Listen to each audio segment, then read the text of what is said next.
I don't rotate. I go to the same place. Because we have tickets for the Cindy Nelson presentation. Oh, yeah, And I that's- didn't know that ahead of time, you know, so. Yeah, that's why I I'll didn't skip get the yours. tickets. I'm gonna try to go to all of them if I can. Yeah, I will too.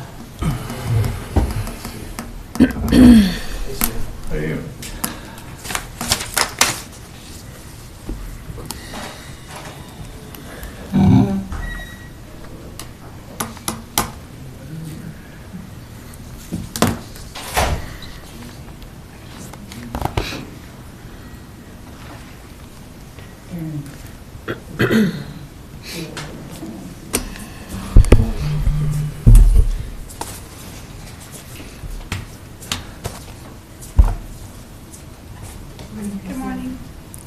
Are we still okay for a little time later? Yep.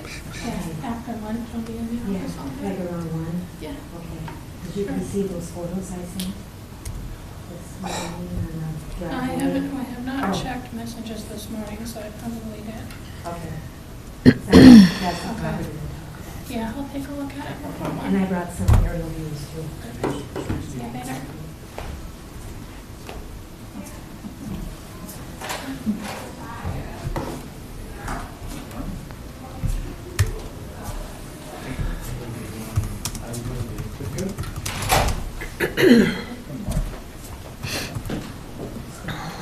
Oh, I can, thank you.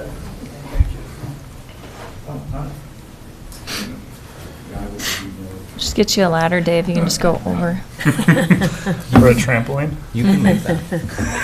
I got that. One The step. problem is not the height or the depth, it's the shortness of the wall behind it. Yeah, the landing.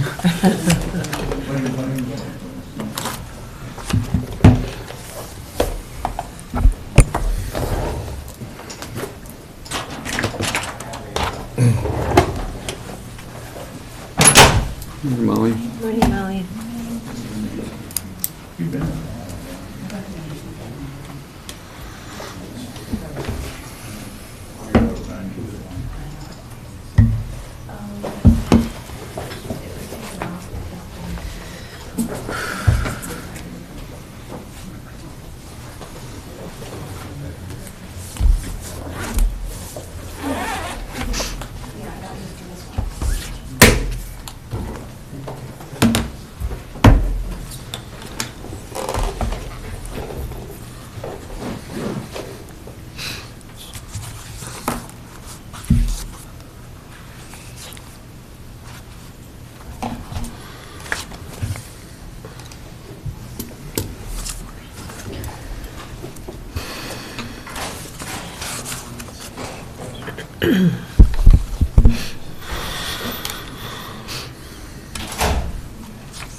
Good morning. I will call the Cook County Board of Commissioners to order, where our mission is supporting community through quality public service. Please rise for the pledge. I pledge allegiance to the flag of the United States of America and to the republic for which it stands, one nation, under God, indivisible, with liberty and justice for all. Are there any adjustments to the agenda? Madam Chair, I have two that are related. Superior Cycling Association has asked for an amendment to the Rock Solid contract for the Lutzen Connector Trail, and then to amend the use of funds. It's a small item. So, those two. And I guess we'll fit it in. We could. Administrator? Yeah. Fit it in where? Under administrator, Administrator. since Brady's not. Yes, okay. Brady and Rock Solid, okay. Brady is Rock Solid. All right, anything else? Motion to approve? So moved. Second? All in favor? Aye. At this time, at the beginning of the meeting, we always try to have public comment, if there is anything available. So the public comment, you can address the county board at any time on any matters of county concern. When invited to speak, please come up to the table where the microphone is, and there's a paper. Please sign in on the paper, and after you've signed in, then you'll receive up to 5 minutes for your concerns. County board members can receive questions, can receive papers, can receive comments after the meeting, before the meeting, email us, in whatever ways you want to contact us. The board's discretion as to answering your questions would be pretty limited, and that's why we want to have a discussion with you at another time that might be more important to you. All discussions, we ask, be respectful in nature and must be directed to the board and not to other members of the public. Are there any citizens' questions or comments this morning? Please come up to the table then.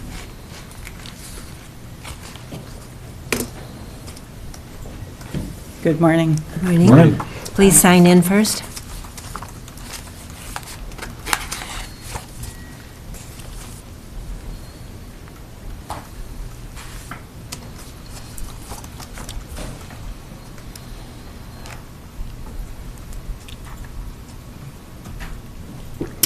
Okay, I'm here regarding the Hutchinson's IUP request, and I just want to emphasize how devastating this is to our neighborhood if something like that were to pass. And again, I think we should uphold the the zoning, and I don't feel that what they're asking for fits into any part of the ordinance. And that pretty much sums it up. Thank you. Thank you. Thank you. Anyone else?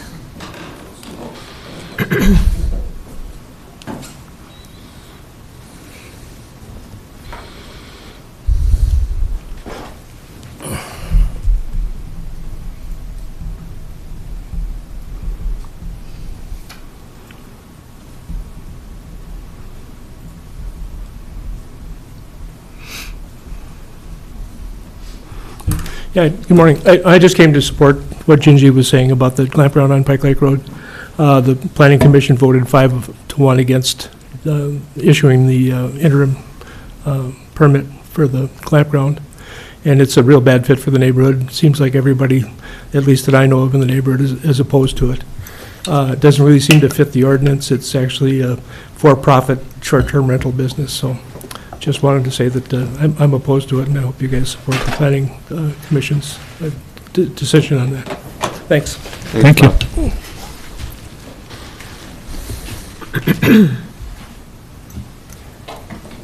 Good morning. Morning. Morning. I couldn't hear what either of them said. I have hearing issues, so I'm probably going to repeat what they're saying. I've lived on the Pike Lake Road for 33 years, and I've watched it change exponentially. And, you know, pretty much for the best. We've got a lot of new neighbors, and I remember Jenny telling me when she was running for office this last time, Gary, your road is going to be developed, and it is. But the county is stuck with what the zoning laws are throughout that. And I feel like this is an example of the possible change that could happen if we allow the zoning laws not to just be the way you make your decision. I will, if you guys don't hold that zoning law, I don't get it at all. The zoning is there for a purpose. This is a residential area. It's a neighborhood. A lot of good people. And if you were there, which I know you were there, Heidi, at the zoning meeting, there was not one person that spoke for this change. Everybody that lived out there, which most of them were here, were against it. And a lot of them spoke to the fact they would not have bought their property if there had been a campground there originally. That's true for me, too. I moved there because it was semi-wild at the time. We had wolves, we had bears coming through our yard. We don't have that anymore. It's enough of a residential area. The wolves don't howl, the bears, we haven't had a bear in our backyard in 5 years. So things are changing, and that campground will change it exponentially. So all I can tell you is use your conscience, use the zoning laws, and stick by them. Thank you. Thank you. Anyone else? Okay, we'll move on then to the consent, to the consent agenda. Consent agenda, there we are. Anyone want to pull anything?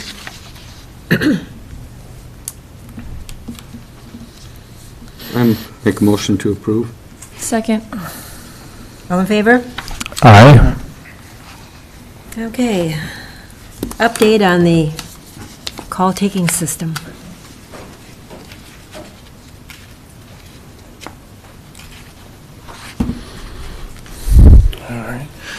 Well, I just wanted to kind of give the commissioners an update.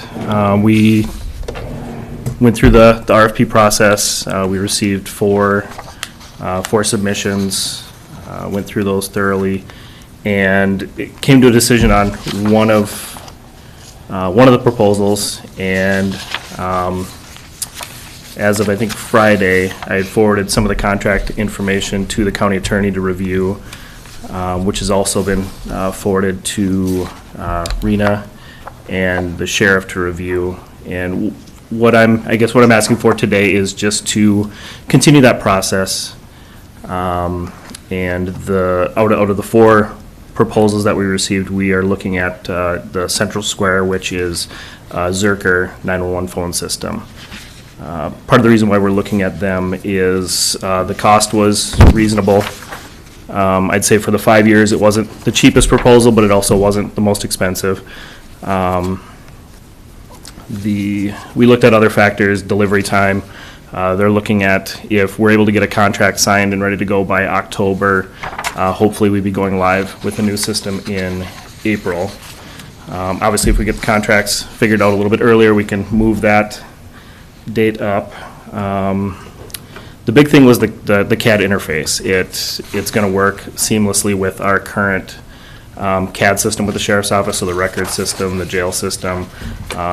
Being with the same company, we're hoping that that'll allow it to work seamlessly. It'll also help when it comes to any maintenance issues, any software issues.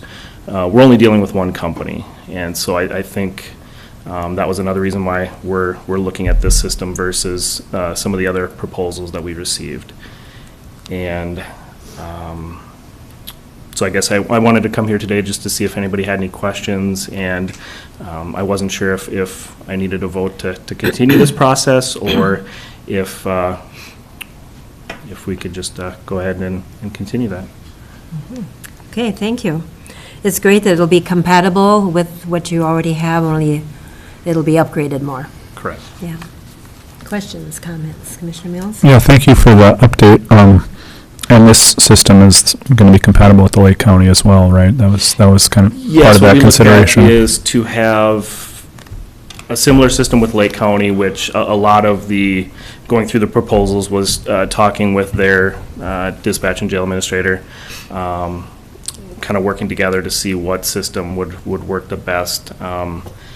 And the way these systems would work is through the state. So if we had some catastrophic failure, or say we had to evacuate the dispatch center for a fire, for whatever reason, all we have to do is contact the state. They basically just flip a switch, and all the calls would go to Lake County at that point, and vice versa for us.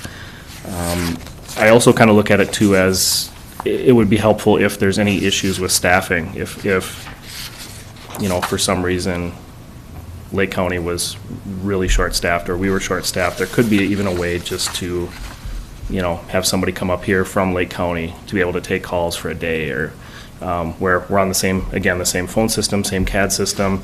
The only issue they would probably have is geography. Other than that, the systems are used exactly the same. So, even from a staffing standpoint, if for some reason we just had an issue and needed help, having both of us on that same program would make things a lot easier. Thank you. And then you also said it wasn't the cheapest nor the most expensive. It is within budget, though, of what we were looking at. Yes, the initial, for this proposal, the first year, which is the entire system and the first year of maintenance, was just a little over 100,000. And I think we had budgeted for, I think it was 134 with the equipment bond. That sounds right. Over the 5 years, so each one of these systems had a 5-year maintenance agreement. And so you're paying that full amount that first year, and then the second through the 5 years, you pay an annual maintenance fee. And those start at just a little under 10,000, so it's 9,900. By the 5th year, I think they go up in increments of 3%. So by the 5th year, it would be 10,800. So the total for the 5 years was about 142,000, which was out of the four, the second least expensive. So I want to say they ranged anywhere from 132 to 187 for the 5 years. But so I think what we'd be looking at is for the equipment bond, we'd be looking at paying that for that first year, and then either through the sheriff's budget or the 911 funds, looking at paying those maintenance agreements, which that 5-year maintenance agreement, it's very standard. Every system that we had a proposal for had that same kind of breakdown. Thank you. Thanks for your work on this. It sounds like a good way to proceed, and I think, just for my understanding, you're asking for us to give a go-ahead to finalize a contract and then submit that to the board. And correct, yeah, and just continue the process Sure. at this point. Yeah, okay, thank you. Any other questions, comments? Commissioner Duker? CAD is computer-aided dispatch. Just so I don't get any calls about why we're using architectural designing in the law enforcement center. In my many years sitting here, the cheapest option often ends up costing us more in the end. So thank you for looking at the option that will actually work best for what we're trying to do.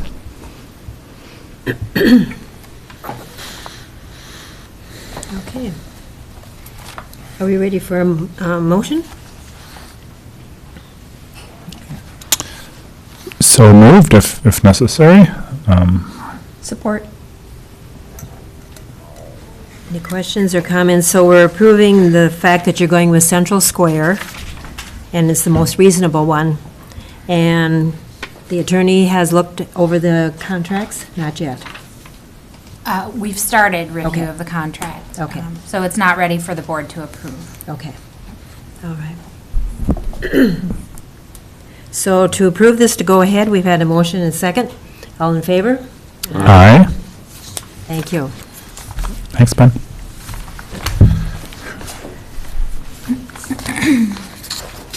So we have the highway budget proposal for 2020.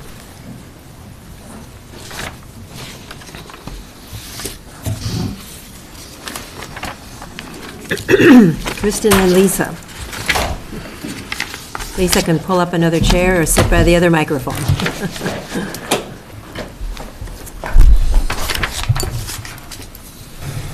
Good morning, Madam Chair, Commissioners, colleagues, and members of the public.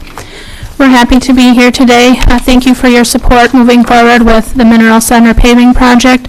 We're excited to get that under construction with Northland Constructors later in September. Moving on to the Highway Department budget proposal. I can't talk about the budget without thanking our highway accountant, Lisa Sorley. Without her professionalism and experience, her communication skills, the budget would not be nearly as organized as what you see before you today. The proposal that we will be discussing with the Budget Committee and continuing to discuss with the Board and the Budget Committee is for consideration of a 1.14% increase in the road and bridge levy. To be clear, that's not a 1.14 general levy increase. It's amounts to $25,400 is what we're requesting consideration of this year. We were able to manage most of our operational cost increases within the budget, but there are a few changes that come along with this request for an increase. One being chloride. We learned two things this year. One is that we didn't budget quite enough to meet some of the expectations for chloride. There have been a few changes in roads that did not receive chloride or weren't originally on the list that we had to apply chloride this year. And also the price came in more expensive than what we expected. We actually saw about a 10 cents a gallon increase in our chloride, which was pretty high. So those are the factors in requesting consideration of an increase in the chloride budget. What we have before you today does not cover all roads. I want to be clear in that. If the board or the budget committee desired to quote all roads in Cook County, we'd be looking at somewhere between $250,000 and $270,000 instead of the amount that's in today's proposal. We are recommending a continuation in the equipment reserves and bridge reserves. The equipment reserves right now are proposed at $155,000, which is down from 2019. As I work with both counties, we respect the impact that the Forest Service appraisal could have on our budget over the next 10 years, and I think this is one category that could be discussed in more detail. Of course, I don't recommend eliminating equipment reserves for the long term, but I think there is some flexibility in this category, specifically in the short term, because we budgeted for it in 2019. We're now carrying a road and bridge fund balance for Cook County, and we don't have any new equipment proposed for 2020. There is a final grader payment for equipment that we already have that's included in the budget, but we aren't proposing to purchase any new equipment for the Highway Department in 2020. We're recommending an increase in the bridge program reserves as part of the Highway Department's budget proposal. As we look ahead towards 2023, we received a federal grant for a Flute Reed River bridge replacement on the North Road, and that will require some match funds. It is not eligible for state aid. So that is the reason and the primary factor contributing to a requested increase in the bridge program reserves. As you'll see in our projects, and as I'll talk about in a minute here, we also have quite a bit of bridge work on other structures proposed for 2020 and beyond. There are two ongoing discussions that are not reflected in the budget proposal for 2020, one of them being the county's transportation plan and also the city-county agreement. Right now, I am not expecting any changes that would impact the 2020 budget, but we want to keep that in mind as we look ahead towards setting the level of service in both of those categories for 2021. Moving on from the operational side of things into the construction projects, you'll see that we have a federally supported project on the Gunflint Trail that is between Trout Lake Road and Pine Mountain Road, planned for 2020. Through those federal grants, it's exciting that we're able to deliver more road work than we would if not for that support from the Northeastern Minnesota Area Transportation Partnership. There is a carryover of a couple of projects from 2019, one of them being the Two Island River culvert replacement on Highway 1 in Schroeder, and that is due to box culvert manufacturing delay. That's funded by state aid funds, and those funds will carry over to 2020. We also have the Carlson Creek culvert. There are funds that the board made available for that project. However, we don't have the permits in place to get that under construction this season. So that is another carryover project into 2020. We've talked about the Cross River Bridge project in the past. We're actively designing that in cooperation with Erickson Engineering right now, and we've met with the community in that neighborhood as well. We're hoping to get that under construction in 2020, supported by the county's transportation sales tax revenues. In cooperation with Soil and Water Conservation District, we received a grant for Friedenberg Creek, and that's another one on Highway 1 in the Schroeder area. And that is scheduled to be under construction next year if permits are received for that project. There is a small match, but it's much less than what it would otherwise cost us if not for the efforts of the SWCD in obtaining that grant for that structure. I talked about the federal grant for the Flute Flute Reed River Bridge that needs to be matched in 2023. We're proposing to get going on the design details of that project in 2020 so we can learn more about the cost and the traffic impacts associated with replacing that structure. And the one new thing that we're adding to the program right now, and our next bridge priority, is the Sawbill Creek, which is at the north end of the Sawbill Trail. That's one of the structurally deficient bridges or large box culverts on our list right now. As you can see, without further discussion through the transportation planning process, our program is very, very bridge focused based on the revenues currently available. So again, we will be discussing those level of services through both the transportation plan process for construction and the city-county agreement, which might have an impact on the maintenance level of services for 2021, but those are not reflected in the 2020 budget proposal. Before I move on to talking about the SGSD policy, I'd be happy to take any questions on the budget. If we aren't able to answer them today, we'd be glad to get back to you at a future meeting. Okay, questions or comments? Commissioner Dukirk. Have we recovered from the year we didn't do any calcium, or we have most of them covered? Madam Chair, Commissioner Dukirk, yes. I believe there were a few roads that we added this year. We came in pretty close, or there might have been a little bit of a budget overrun for 2019 calcium chloride, but because of that and because of the cost increase that we're forecasting for 2020, we're recommending that slight increase in chloride. Okay, thank you. And I believe, Commissioner Dukirk, that we ran just under $5,000 over our $170,000 budget because we did add roads at the end, and in order to do that, we had to order a full load. And so we did a slight overrun, which we will cover from other maintenance categories. Which is good. Yes. I mean, needed to be done. Commissioner Yeah, Buchanan. thank you, Madam Chair.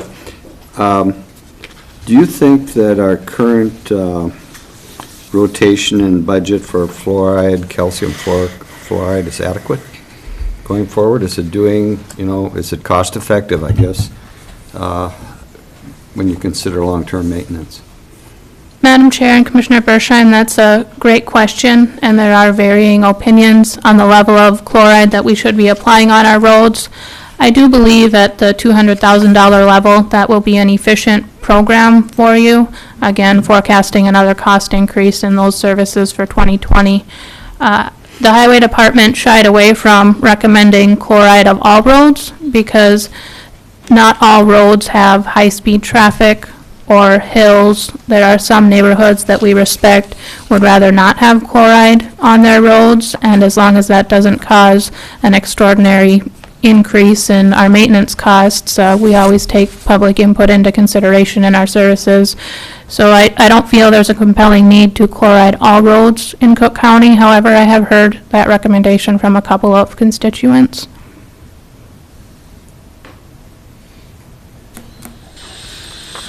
Okay, any other comments? Commissioner Deschamps? Well, it's nice to see the graders finally getting paid off, free up some money there and get the levy down. Then putting the money away for future purchases. And it's not a whole lot for the price of a grader nowadays, but it's a good start anyway, so thanks. Commissioner Mills? And I really appreciate your sensitivity to the potential impacts of the federal payments decreasing and keeping things pretty tight here. I would like to, in the future, look at, like you said, with the transportation plan, just to get a bigger picture and see what our future needs will be. And I'm assuming we're going to have to increase things significantly in the future, but for the time being, I really appreciate your work at this, Lisa. Thank you. Yes, so much appreciate Lisa's background and able to work with Highway Engineer Kristen and keep moving forward and working on the best plan we can come up with. Any other questions or comments? Thank you so much for that area. If you want to move on then to the next bit of information for us. Yes, next we have the SGSD policy, which we've been continuing to discuss over the past couple of months and at the committee level before that time. In today's packet, we have highlighted the changes for your convenience, some of the things that I talked about at the last meeting. I won't go over those in great detail, however, I don't intend to glaze over anything of importance, so feel free to ask a question on that. The changes that we talked about at the last meeting include changing the interest rate where financing is required, so that is now consistent with other programs that require financing from the county. There is the addition of a travel distance method as an option for how a neighborhood may wish to split their assessment where an SGSD is approved by the board. And vegetation clearing standards in Appendix A, that is the last page of the policy. Those came from the Firewise group as a recommendation for each SGSD to consider for those that wish to improve emergency vehicle access to their area. One of the decisions that we need to make if the board is inclined to move forward with this policy as a working policy, there needs to be further discussion on how many years we might be willing to finance an SGSD. We could leave that out of the policy if the board wanted to approve the policy as written, eliminating the financing time period. That would be an option. We would then handle it on a case-by-case basis, meaning larger neighborhoods might request an assessment over a larger period of time, and smaller neighborhoods might request an assessment short of that. If the board wants to put a cap on the county's potential liability through financing various SGSDs, we could write that into the policy today as well. That motion would be to recommend adopting the policy with an interest term of... To do this on a case-by-case basis. If we cap something, it could be complicated because it might be in the county's best interest in the future sometime to get into one of these agreements because of public safety or a lot of other issues. So I think that's rather arbitrary, and I would rather do a case-by-case and look at how it's going, because it's hard to predict the future. Thanks again for all the work on it, and I think the additions are very good. Especially the representative rather than a liaison being selected by the group ahead of time so that we know what you're working with. Any other comments, questions? Commissioner Dukirk? I like putting a cap on it and not having it. I just like it to be clear, and I think a cap makes it clear, and at any time we can adjust the policy. So if a situation comes up, we can always change the policy for that situation. I get a little concerned about the county becoming a financier for private roads. I know that they're paying for it, but... May I ask, are you talking about a project cap or a total SGSD cap for the county? Or both? The highlighted one here, any special service as defined, it's asking if we want to put years in there.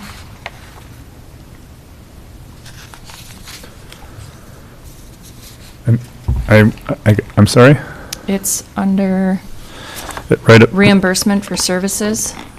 Yeah, the last paragraph. Where there's a blank spot where it says years, or we cannot select it. Okay, so you're talking cap on years. Okay. How do you feel about cap on dollars? I lean more towards that also. Okay. For individual projects or total? Total. Okay.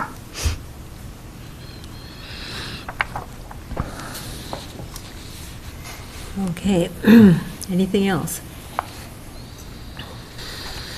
Yeah, the assessment variables can every year be different, and just the first year, the maintenance might be heavy, the third year might get lighter, so just to have the folks understand that that'll all be variable too.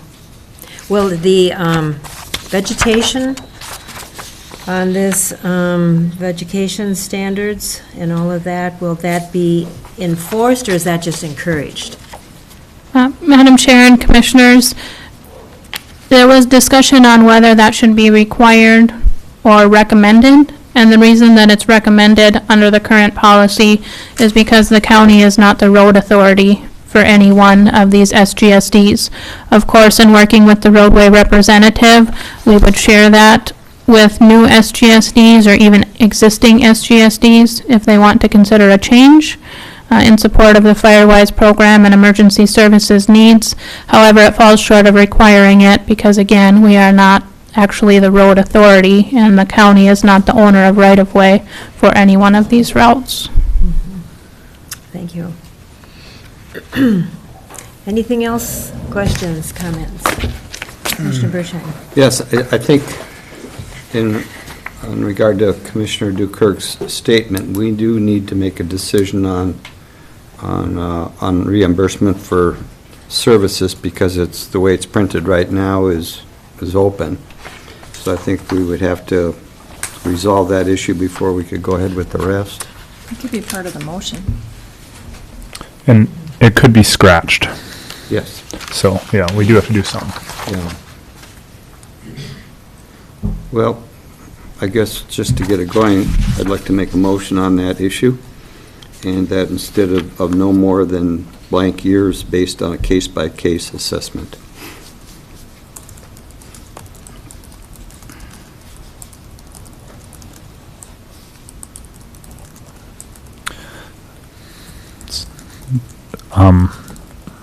Second. Okay. Discussion. Good job. Just had me Had to looking pull at it you. out there. Careful. So we need to make sure we get this right so that Stacy can write this out right. Okay. The motion was Only for this line. the length of that line. Yeah, I'll repeat it. Yes, please. Over, be assessed based upon a case-by-case assessment for that last. That's not good language, I'm sorry.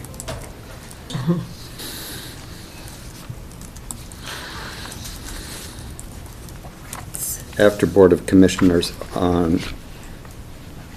at the discretion of the board based on case-by-case assessment, right after the comma. That's what I mean. Based on case by case, at the discretion of the Board of Commissioners to be assessed over a period of time of no more. Are we going to put the years in? No, that's what No, his we'll motion just- was, to Yeah. change it from After the years. comma, Yeah. based upon case-by-case assessment. Okay, And I'll second that, yeah, okay. for discussion. Okay, discussion on that. Anything else? You know, another option is to have a cap in years, because I'm fairly certain we can all agree that there is some longer length of time we wouldn't want to bring things out as, and so that could be, but then some sort of language like a case-by-case assessment no longer than 10 years. Or, what is that? Yes. Yeah. Yeah. Well, what I'm implying here is that at any time we can change this, but I think we should go ahead and see how it goes first. And that's what I'm trying to imply, that yes, at some point we may do that, but if we're rather arbitrary, I have a little bit of a problem with that because it's so hard to see the future.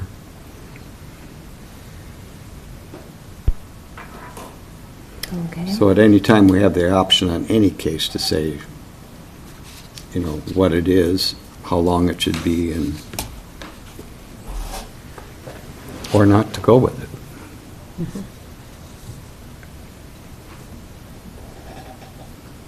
Any comments on that, Commissioner Deschamps? I'd like to, my concern is putting a cap on the program.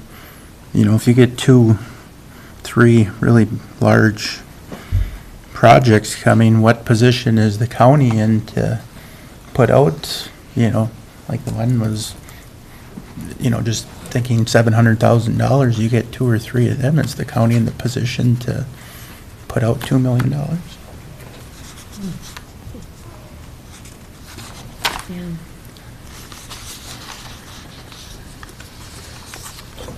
Brady, have you had an experience with the number of years? We have some subordinate districts already. Yeah, I think most of them are 10. And we've not had any issue with, with the total amount. But I think that would be, you'd be considering that probably with total of loans, not just for financing of this. It would be the total effect of, we had a rash of fire halls and fire trucks for a few years. If you had that along with this, you may hit some level where you feel like we've just got too much cash out. We're not there now, but I don't think. Bobby, are you leaning to putting a cap on it? Yes. And I don't have a recommended number for you. Okay. And I don't see a cap being arbitrary. I see it as us being responsible. Being upfront. So Brady's experience has been 10 years. So. Yeah, I respect the concerns about a dollar amount cap and the time cap as well, but it's hard for me to put a cap without a good recommendation. So if I'm open, but I'm especially open to modifying this in the future. If Which we can. Yeah. So just to get this going is what I would lean towards, but very open to looking at where it puts us, as far as cash out. Mm-hmm. We get one big project, and it'd be worth looking at again, I think. Mm-hmm. So what's everybody comfortable with then as far as the cap goes? Are you calling the motion? No, I'm just further discussing. Okay. I call for the question. Mm-hmm. Do you have any recommendation for either any other commissioner for a dollar amount cap? Or just something we should be aware of in the future? I think at this point to be aware of it.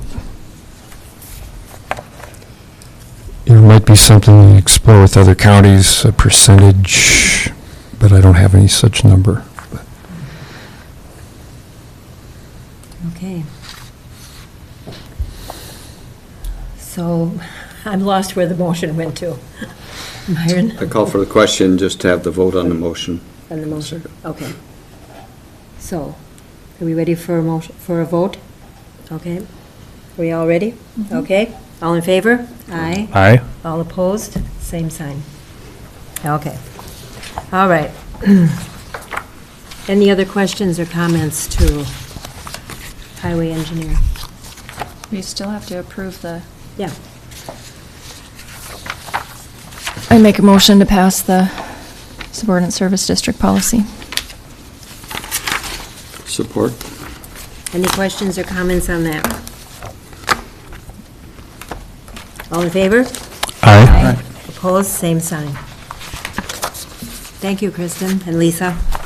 Thank you. We will continue to monitor the financing options in cooperation with Administrator Cadwell and Auditor Powers.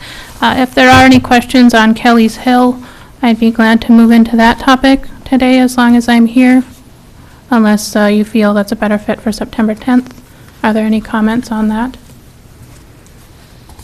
Any comments? Yes. I just have questions.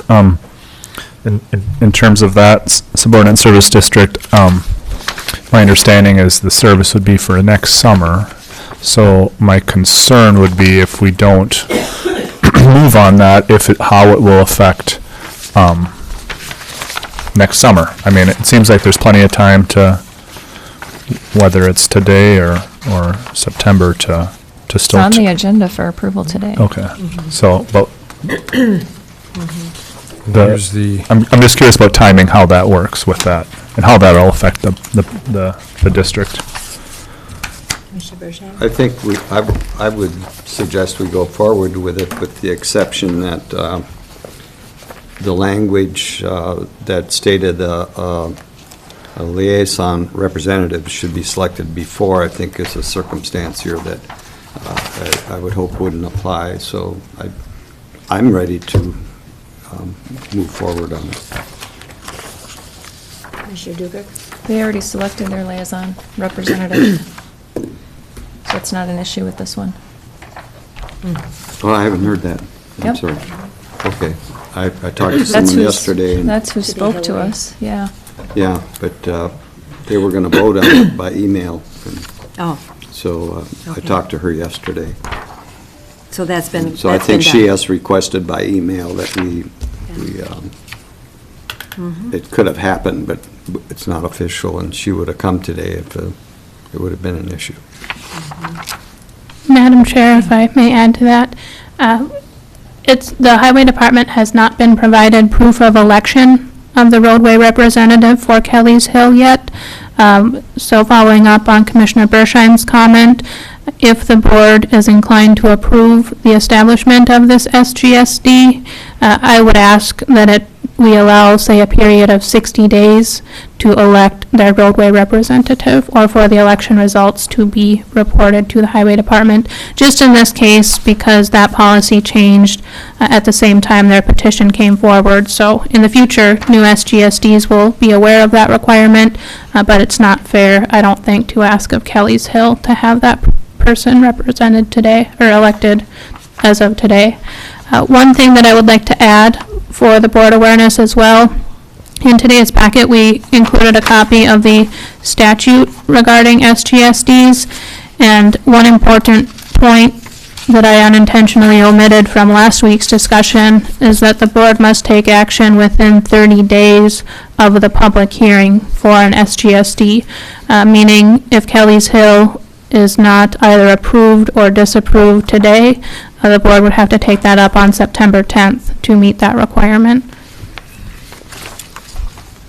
Okay, thank you on all that, details. Okay, anything else for Kristen while she's here? I'll make the motion to approve the resolution for Kelly's Hill. Support. Oh, go ahead. Bobby, take it. Any further comments or questions? All in favor? Aye. Opposed? Same sign. So, there we are.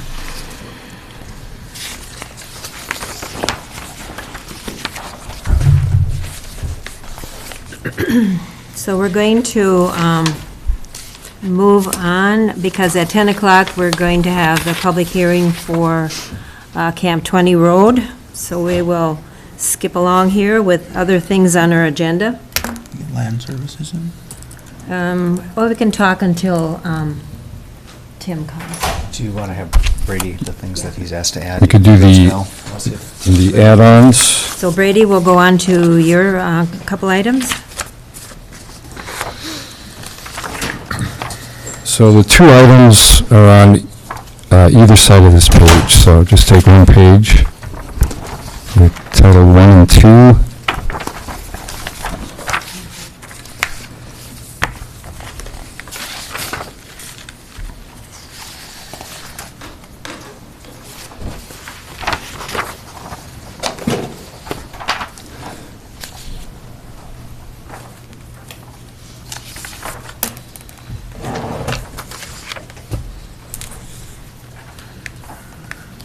So these are being requested by Superior Cycling Association. So the first one is to ask you to amend the rock solid contract, and these would all, of course, be subject to the county attorney making those changes and reviewing or making it in conjunction with rock solid and approving it. But this is These are coming up because Rock Solid came in under budget. And so we're asking, the association is asking to use the funding which has been approved. We have 4 funding sources now, to use it for some additional work. One of them is, in this case, is the 2 trails that lead into the connector trail. They're older section of trails that not actually part of the connector trail, but now that they have additional funding. But this would, IRRB allows a daily rate system for older trails. It's rehab type of work, and the way that Rock Solid is being funded now is not fair, and IRRB agrees with that. They've already gotten approval. So this would allow them to use the daily rate system for an older rehab of these 2 connecting trails to the connector system. So I'd ask approval of that. Okay. Comments or questions? So this is different work than they bid on, or this is the same work that they bid on before? It's connected to the connector trail system, and IRRB. This is a different project. But it's the same project. It's part of the same project. There are small trail sections that lead onto the connector trail itself. And they are under budget. They have the funding. IRRB is allowing this under their funding to use it to rehab these 2 small sections on either side where you access the main connector trail. And since they have the funding, they just want to make it, their contract fit what they're actually doing. I'll make the motion to amend the contract between Cook County and Rock Solid, and also approve the IRRB funding for improvements to the parking. To the, I'll speak to that one in a second. Do you want me to change my motion? Yeah, just do the first one. So it includes the daily rate system. Sorry, Stacy, cancel Yeah. that. Cancel that motion since no one seconded it. Okay. Amend the contract between Cook County and Rock Solid is my motion. Commissioner Dukirk. I'm sorry to interrupt. Could you also delegate signatory authority to Brady Powers? And delegate signatory authority to Brady, only on the amendment.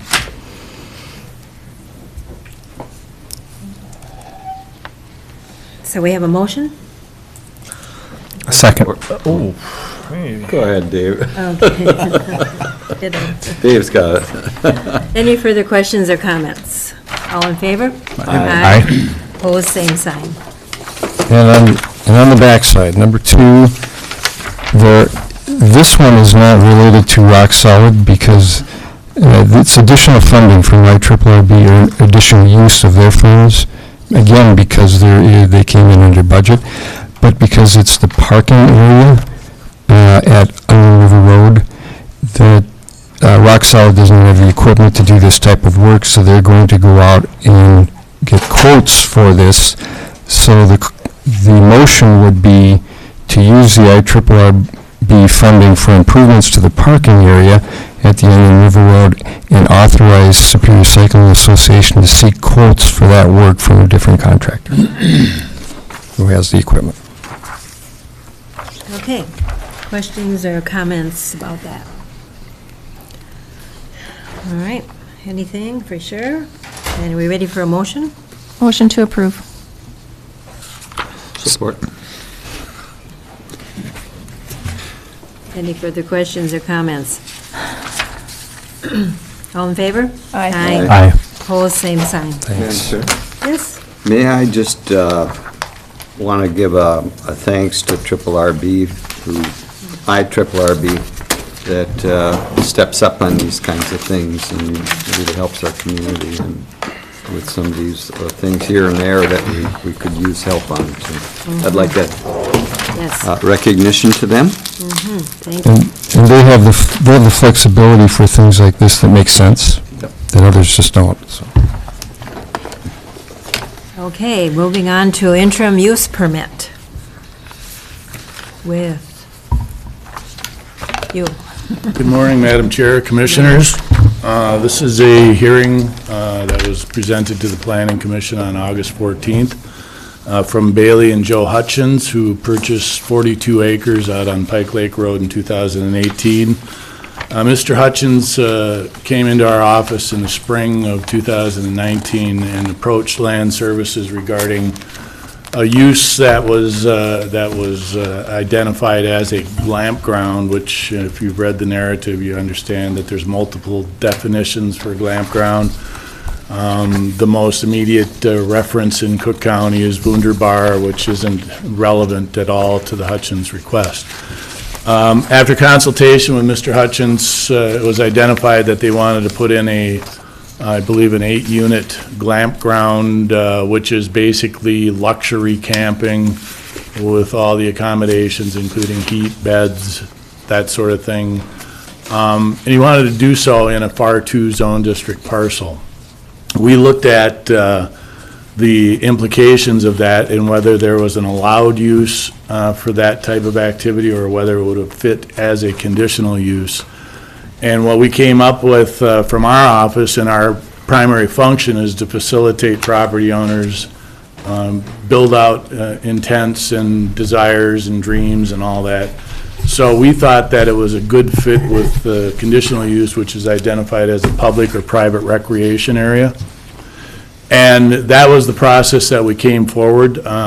We shifted it over to an interim use permit, feeling that it was something that we would want to see, if approved, whether it would fit into that landscape within the residential landscape. And we proceeded to the Planning Commission on August 14th. Hopefully you've read the narrative because I included a summary of the meeting itself. The presentation was met fairly neutrally, but the opposition to the request was overwhelming from the residential neighborhood. There were a number of comments regarding the fit, the relative imposition of that use in a residential landscape, whether it was more suited to a commercial operation in a commercial zone district, all of which were deemed as viable concerns from the Planning Commission. The big issue was that it turned out that in the eyes of the Planning Commission, it wasn't a proper fit, that it was more residential in nature, and that it's important to keep those residential areas residential. Intrusions of commercial operations have occurred, and they are more common probably today than they were maybe 10 years ago. But in this case, the neighborhood itself kind of presented the barrier to allowing this to go forward in the context of a commercial operation. So with a 5-to-1 vote, the Planning Commission denied the request and forwarded it to the Board of Commissioners with the recommendation that you as well deny the request. Okay, thank you on that. I'm sure we've all read the packet twice. It was in our packet twice.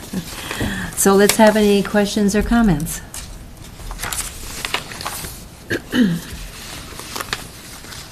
Anything else? And with what I appreciate in this process especially is identifying that it could be allowed, but then taking into consideration all the neighbors, the neighborhood, and really having that conversation and discussion and respecting that.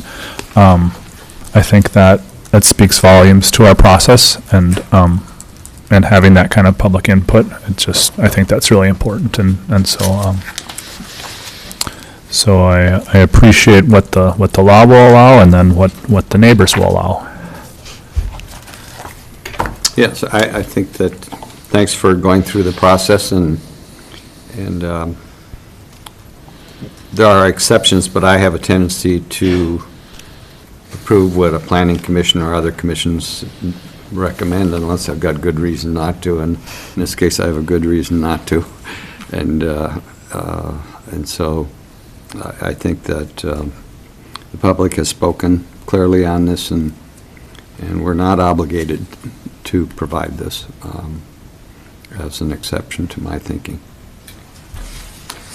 So you support the recommendation from the planning commission? Yes. Yes, okay. Okay. I was confused about that too, because you I'm said sorry. you would not go with the recommendation. I was I very said, confused. okay, Yeah, thank you. just to clarify that. Yeah. Thank you. Commissioner Dukert? So we do have ordinances, and we do have a land use guide. And if we stuck to just that and only went by what that said, we wouldn't have a planning commission to review things. So I don't want people to think that you shouldn't ask or that you shouldn't come forward with new ideas. And they are case by case, and they are reviewed, and there's a hearing. And, you know, the comment that a for-profit short-term business, just a reminder, that is allowed. There are some areas, you have townships that have different rules going on, but right now, we don't have a system for regulating those. So, this was not an easy decision for the Planning Commission, and they took a look at the comments that came in, they listened to what was said, and they came to submit to us to not approve this. And so I ask that you respect that, and it sounds like you do. But I also want the community to know that you still can come and ask for these opportunities.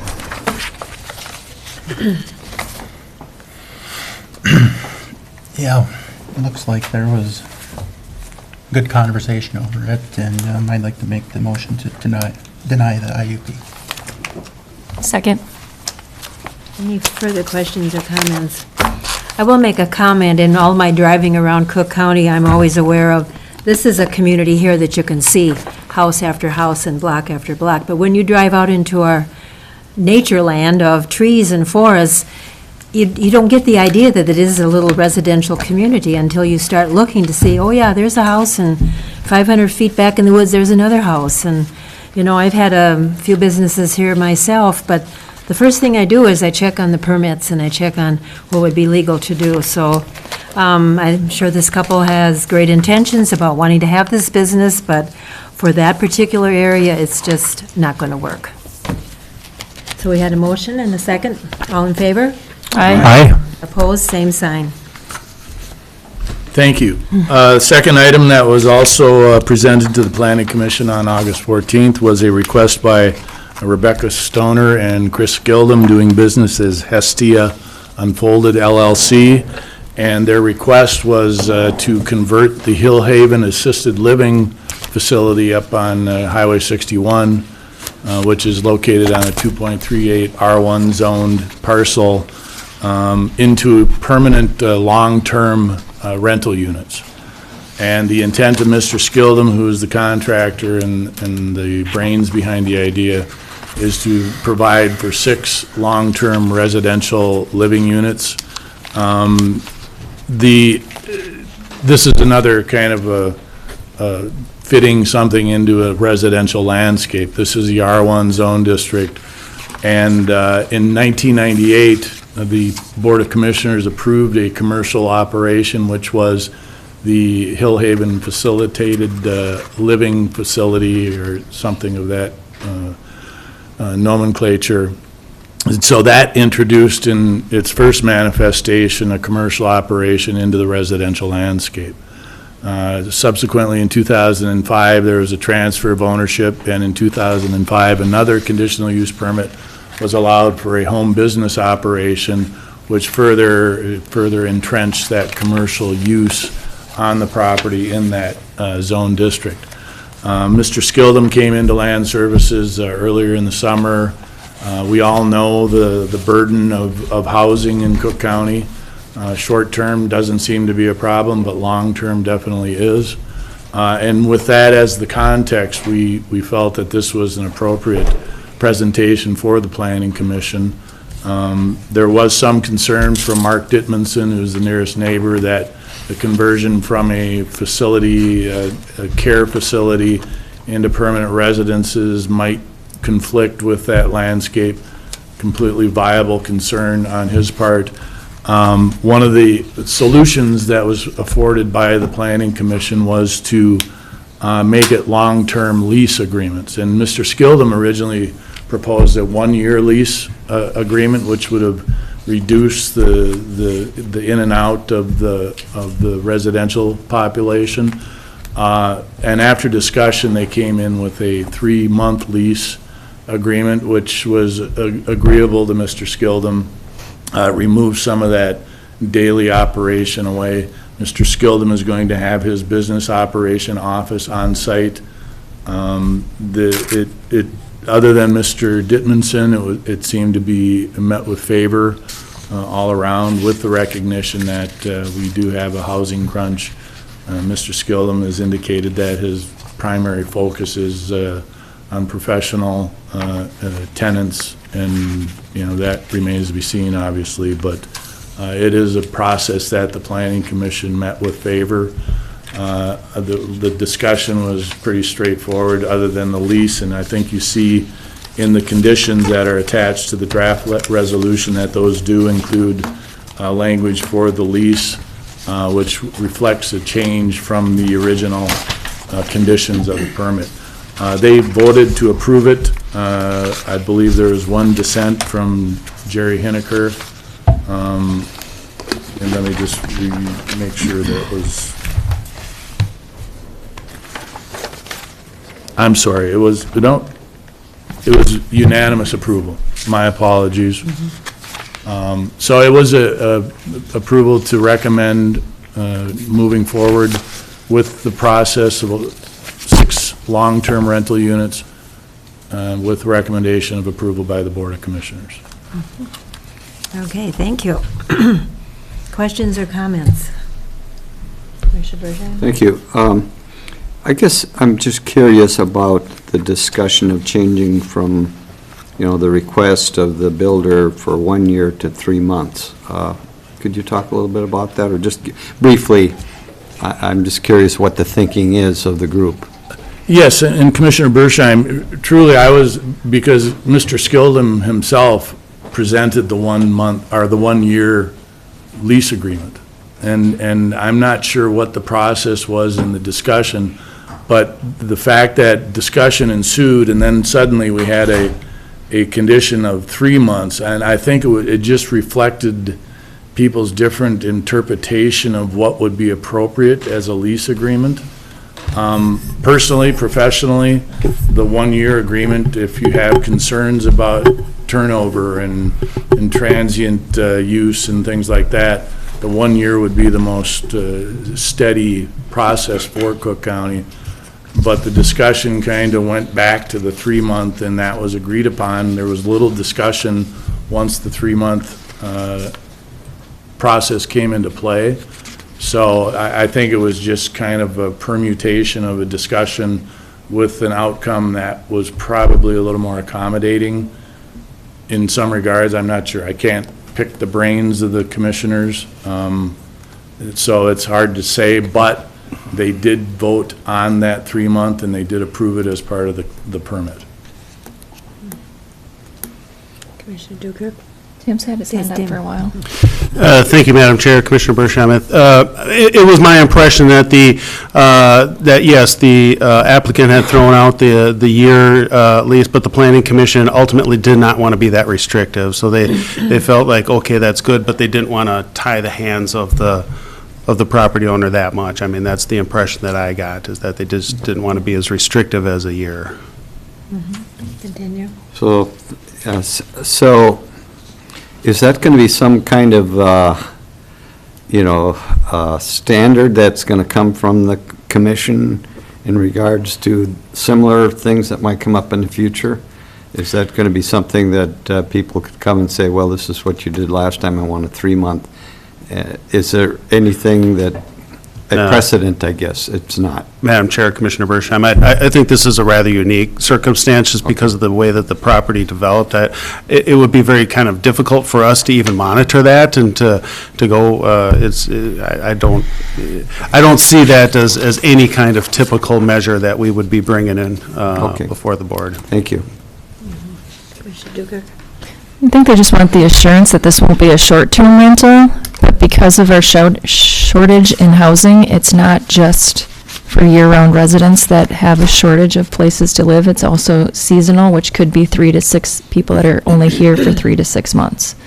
So it gives a little bit of flexibility, but I think Mr. Skildum's intent is long-term, year or longer. That's a lot of work for a property manager to have to do 3-month leases or 6-month leases. For sure. Commissioner Mills? And it's my understanding that by definition, the longer than 30 days is considered long-term, right? Mhm.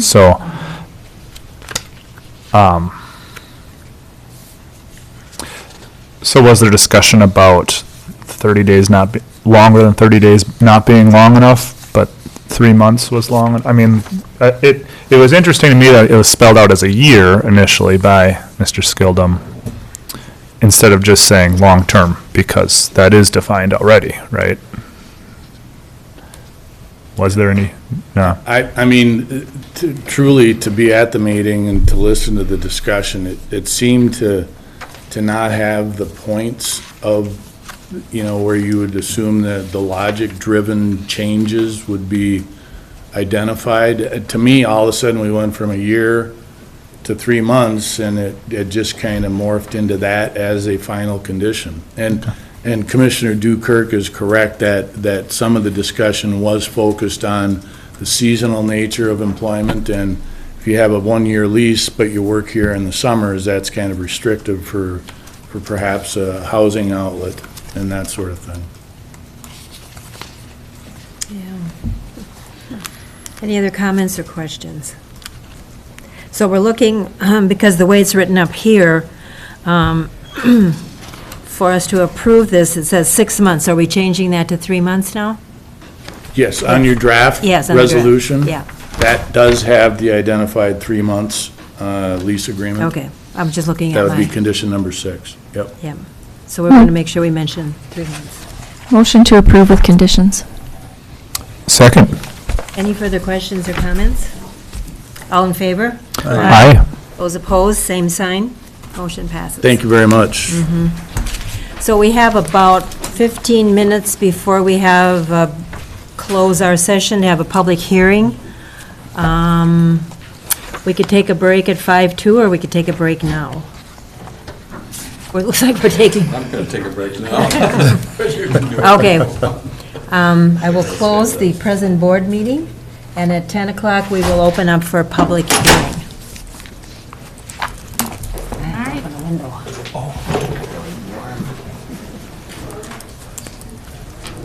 Thank you. Sure.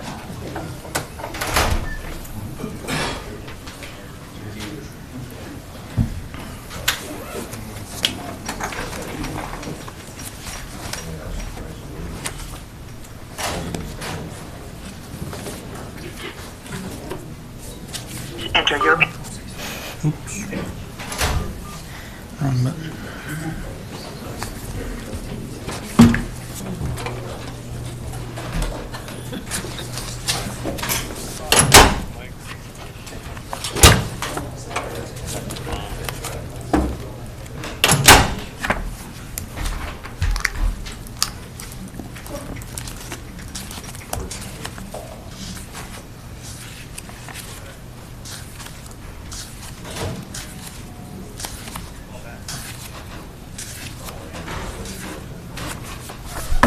How are you time-wise? I'm fine. I don't have anything on the court. Let me just double check.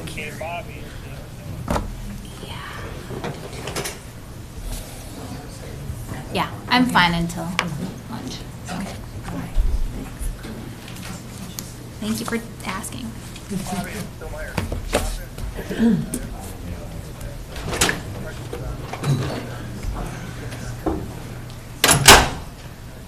Thank you.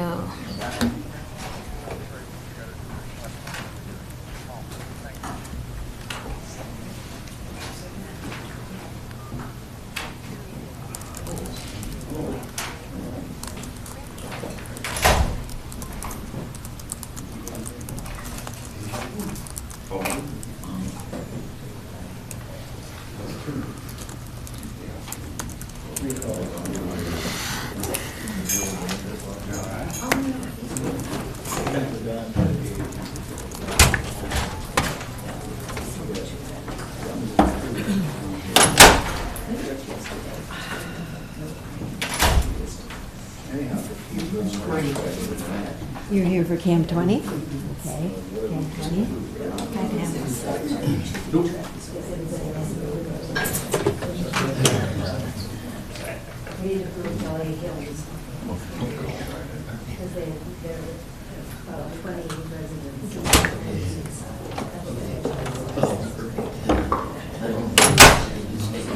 There's a lot of things you have to work on.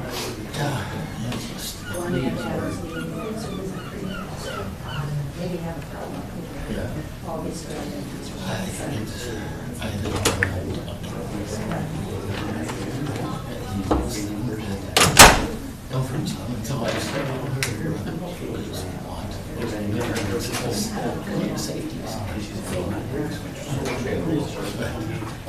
We don't totally self-sufficient. You'll have a chance to talk about open meetings and doors and windows will be so over your comments.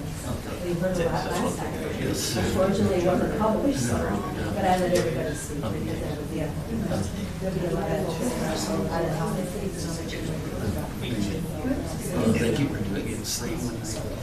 Difference was the meeting versus the last meeting. At the last meeting, there's a requirement by law that. So we're going to convene at 10 o'clock. The public hearing means that you'll have 45 minutes. And I'll hear comments again. If we spoke last time, we heard them. We are carrying out a motion and comments from us. Because obviously, Legally, we have to have because the chair. No, that's why I gave everybody an opportunity to have their comments. So now it's been put in the paper about. Yes, this is going to be official one by statute. Yeah, it was recorded. We're having a little bit of trouble with our recording machine. See, it's right up front. So when you come up and It so was you're just back. because there's a lot of people that came. What decision is the first decision? Well, I'll just remind people to speak to each other. Stop it or to move No, ahead? it was only, no. Yeah, well, I can speak. I know, So but today, you got to file official hearing. We can make a decision today. We'll try to remember to speak ourselves and microphone. I always think it comes out too loud. No, But when you sit back here, would you just come to the front, please? Is that what you do in church too? Yeah, Everybody but sits I'm in the wondering, back. Not me, I and said, then where you vote on it. not because of you, Everybody. I don't want to sit there and look at. I think, you know, I can't.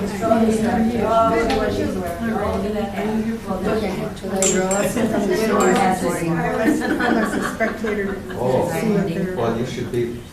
Oh, that's seems wise. We try to get to all of the meetings of the last. Do you? That was the last time too. I'm just trying to get. Oh, I didn't know. The workings of the county. No, so this group. Well, he's going up for reelection next year. Paperwork. Last year, It's all signed. there was an election. But it's streamed live. So that's what it is. Yes. We traveled. I feel. Yeah, last year, Mills and Dukert And so we did that. Commissioner Storley? Yes. New policy. And where are you? $500 to it. Yeah, So I have the schedule of all of the Something about town fire meetings, wise but I'm wanted gonna to add add that really quick into to this the agenda. SG. And print it out, that way we can have it live stream and Yes, today. yes, and then I will announce it. Okay, yeah, I'll print it okay. out for you right now. Okay, good, thanks. But here again, we're going to do things like these.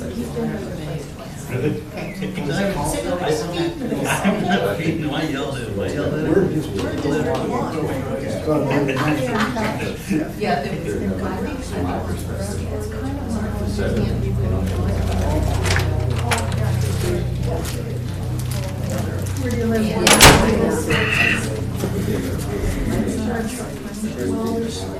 Hard to feel like you're. So Bobby, if you can put in your calendar. That in there. Okay, all right. The commissioner, the administrator would like to make sure they're not televised.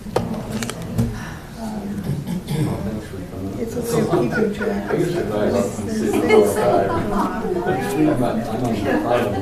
are you? Oh, gosh. Well, I've been, since the last time I was.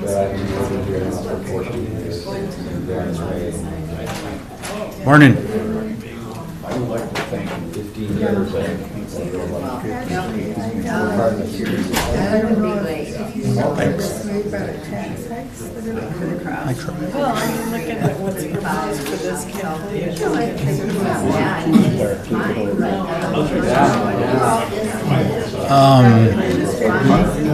Yep, right at that creek there, they call it Dry Creek or whatever. Yeah, right there, and then all the way to Portage. 2 goes, where does he start there? All the way over to 9th, I think, and then up the hill, over to 9th a little bit.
Mary Jo.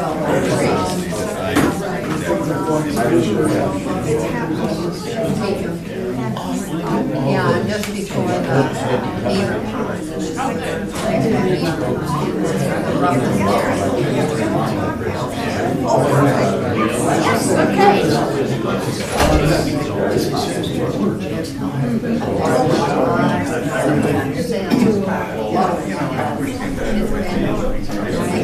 about 2004, January. And since then, it's like, really built up.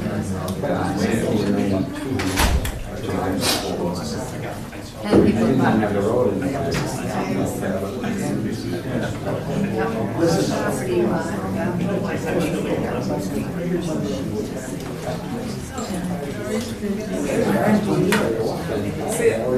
Oh, you did this morning? Yeah, the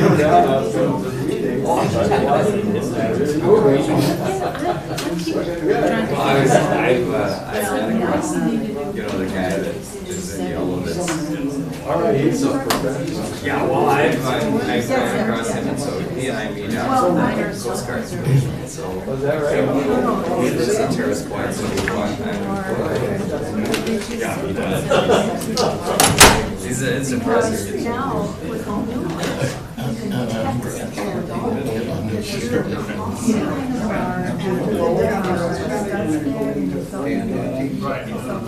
As well he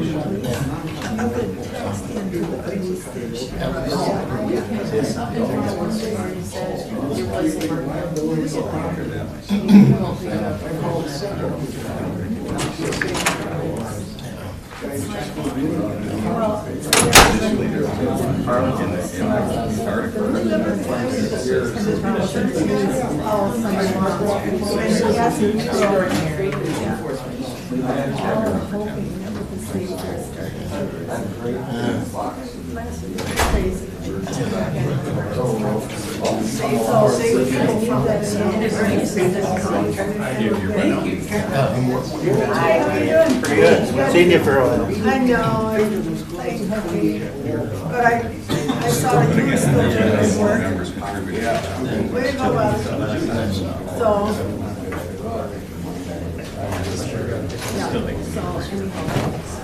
Oh, man.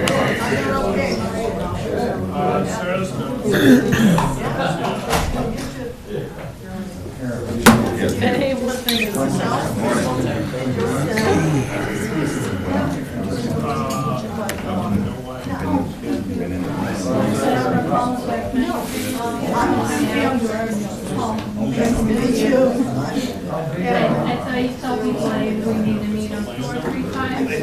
don't expect you to do it, but I just, I come to these meetings and listen to people, we're always sensible, we have an eye towards finance, so what's the best solution? When's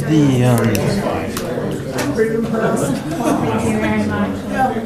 For 22nd, the picnic at Cathedral of Science? Yeah. Let me see.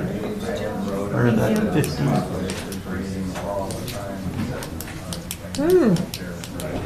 I thought it was the third Sunday of the month. So that'd be the 15th. I'll check on that. It's always fun, they're going to have a lady speaker this year. Okay. Yeah. I haven't been there for a while. Usually that goes, it's right in the same schedule. I go out to town for tribal transportation. Is that a better time, 15? Well, I'm not going to go this year. So you're not going there? Okay. They're the red truck.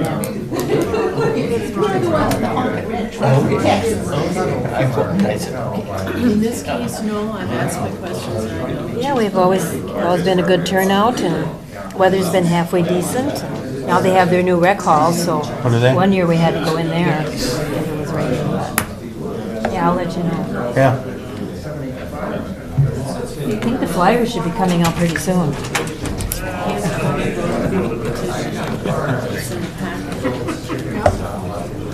Does not contain the original.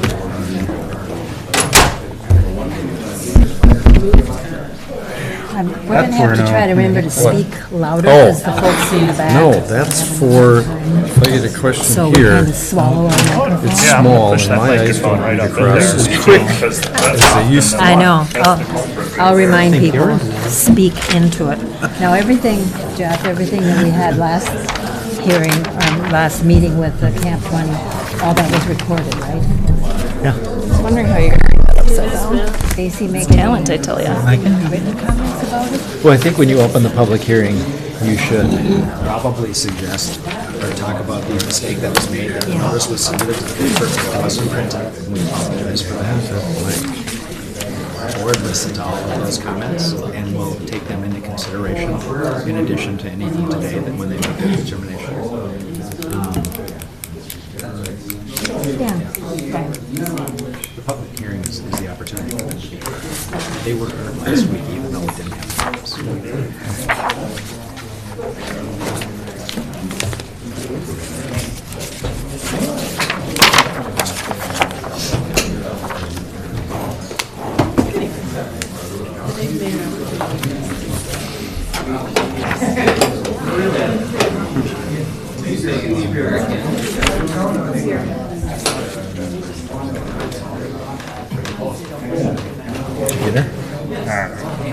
Looking at options. I know all my features before I'm comfortable. It's not entirely true. I exaggerate. You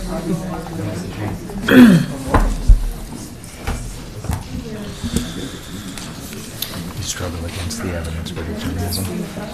You struggle against the evidence. Okay, so it's 10 o'clock, and we're going to open the public hearing on the Subordinate Service District, 3.79 miles of Camp 20 Road. And again, we apologize, the fact that last time, the public hearing was not publicized in our local paper, so we could not have the official public hearing, but we heard many, many, many comments. And those of you that are here today, if you wish to comment, we have about 45 minutes for comment and discussion here at the board. So we have recording of all this, and right now, I will give you up to 5 minutes if you have something you'd like to say in regards to this request. It's, depending upon how many people we have, I might have to limit it, as I did last time. But the process would be step up to the table, sign in, and then please speak into the microphone, because we're hearing that folks in the back of the room are having difficulty hearing people at the table. So I will open it up for comments. Madam Chair, do we need a motion to open the public hearing? Or no? No, I don't think so.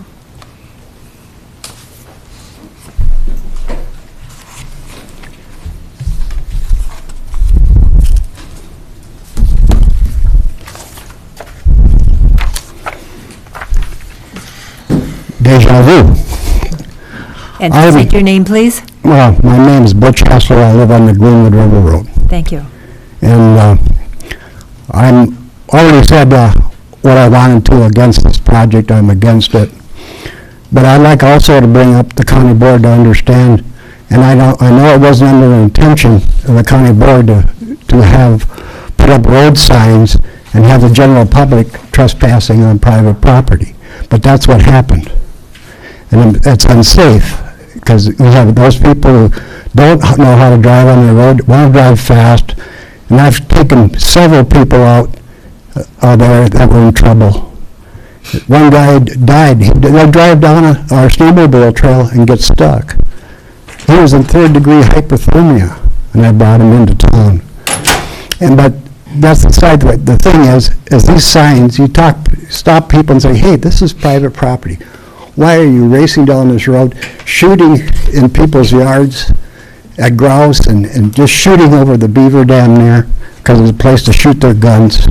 And they say, well, this is a county road. And they point to that sign. And they're naive. You can't holler at them or anything. You know, they just call you a liar. And it's frustrating. And we want, you say, want to do all this for safety. You know, we have 911 numbers, the fire numbers, the road signs, and everything like. None of us out there need those. We know where we are. And the thing is safety. Well, you can have a fire. Right? This person has a heart attack. We have no phones.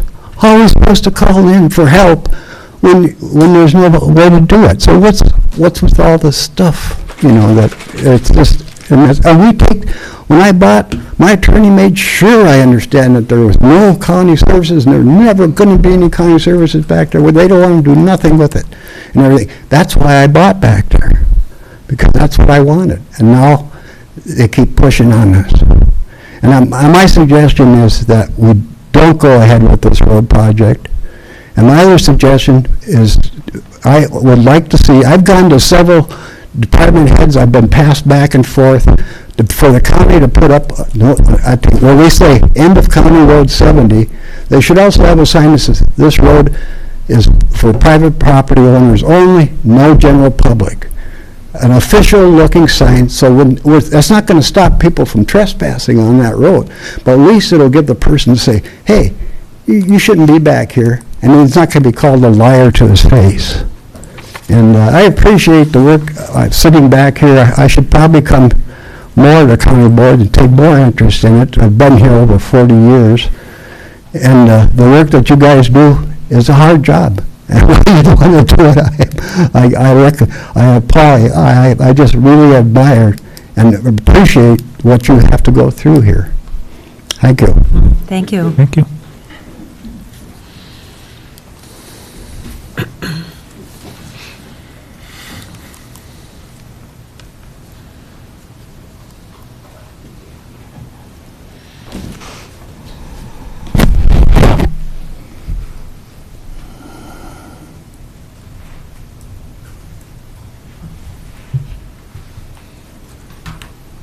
Hello, my name is Ted Tapanello, and I'd like to read a little more about the no phone service. Approximately 20 years ago, I had a grandson fall from the loft in the middle of the night. He ruptured his spinal cord, and we had to wrap him in a blanket and take him to the hospital. We could not call for anybody, and we had to hold his head so he could breathe on the way in. It was a very foggy night. When we finally got cell phone service somewhere around 61, we called, and we did have a police escort for the last from 5 Mile Rock into the hospital. They said there's nothing they could do with him. They had to transport him to St. Mary's in Duluth. Well, because it was so foggy, no helicopters could fly. So they took him by the ambulance and to Two Harbors, where they transported to Two Harbors ambulance to take him to St. Mary's. We understand that this was something that it happened, and we're not blaming anybody for it. It was an accident. We lost our precious grandson.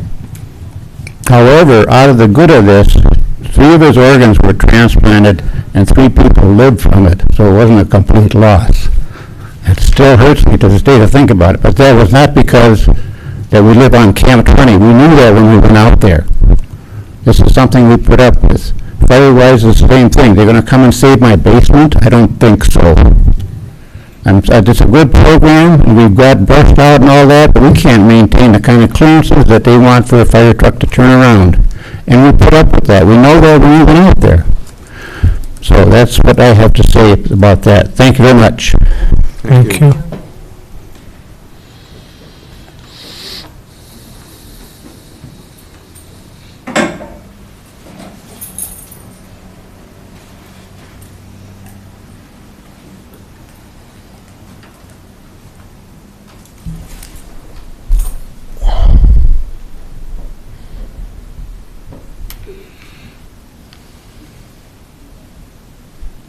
My name is Jeff Oberlin.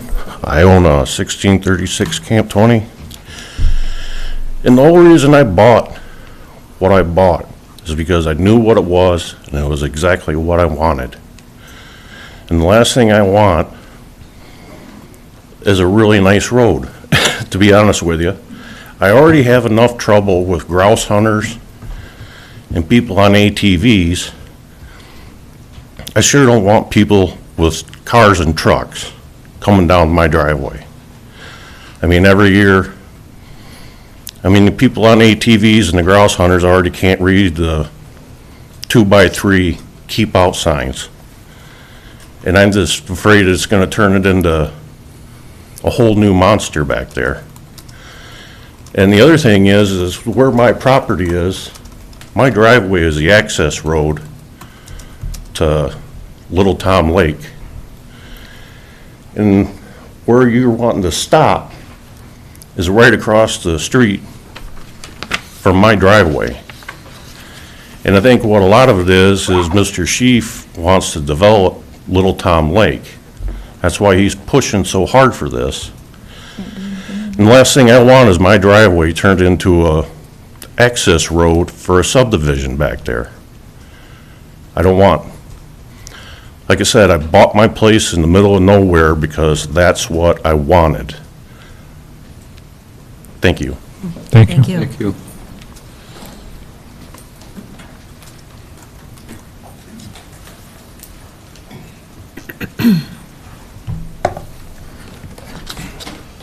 Good morning. My name is Deb Alexander. I was here at the earlier meeting.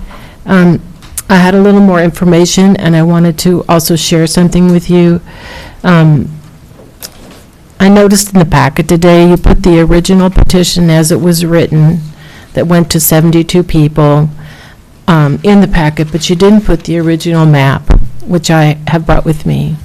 And the difference between this map and the map that's being displayed is that the original map has about a half-mile segment of Greenwood River Forest Road going between Camp 20 and Brule Valley Trail, and the new map has about twice as long that's been added that goes up to the Camp 15.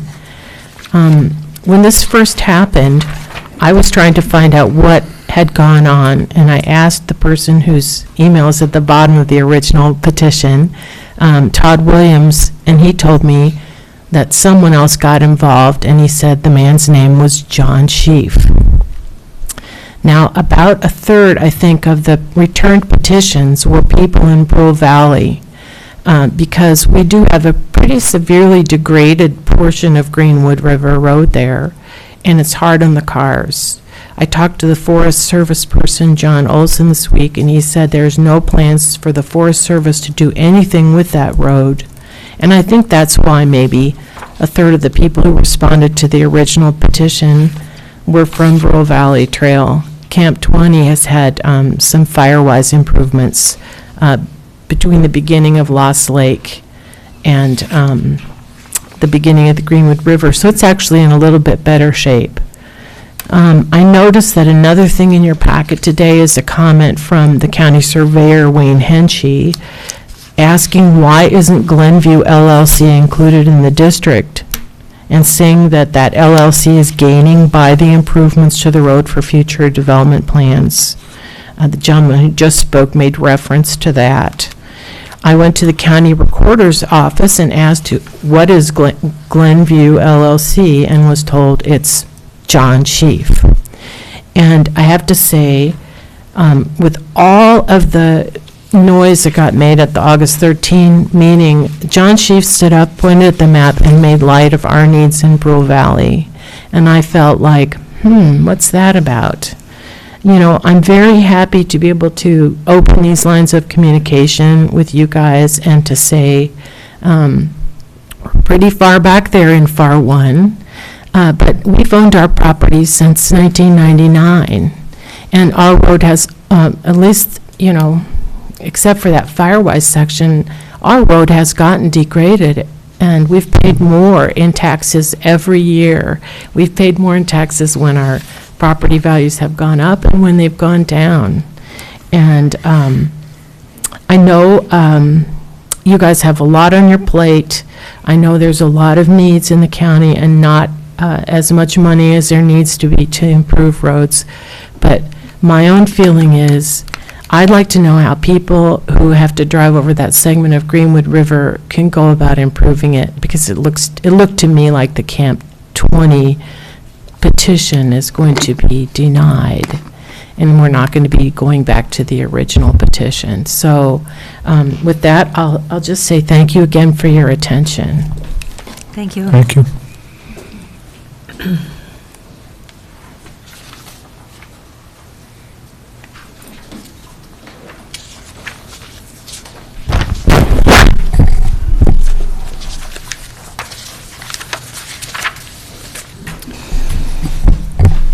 Madam Chair, members of the Commission. I appeared last time at the August 13th board meeting and described that I owned land within the SGSD and the proposed SGSD, and so I won't reiterate those things, but I do have a statement that I would like to read and just introduce, provide it as part of the record. As potentially impacted landowners, my wife and I vote against establishing a subordinate governmental service district for purpose of improving the privately owned Camp 20 Road, and we vote against Cook County's oversight of the Camp 20 Road for the following reasons. First, the original scope of the project was altered, apparently without soliciting input from potentially and newly affected property owners. Second, converting a privately owned road for the benefit of potential private developers appears to be a taking of privately owned land without any compensation for the benefit of a private project. Third, the unspecified budget and scope of the project leaves potentially affected landowners without a clear indication of its future cost and tax burden. And lastly, improving the Camp 20 road from Hong Hill to the Camp 15 loop, Camp 20 road split, would undoubtedly increase non-property owner use of a private road, create environmental impacts that should be holistically considered beforehand, and expand development in an area where a majority of landowners appear to be devoted to such areas' low impact use. Thank you very much. Thank you. Can I get your name, sir? Bob Evans, I'm sorry. Thank you.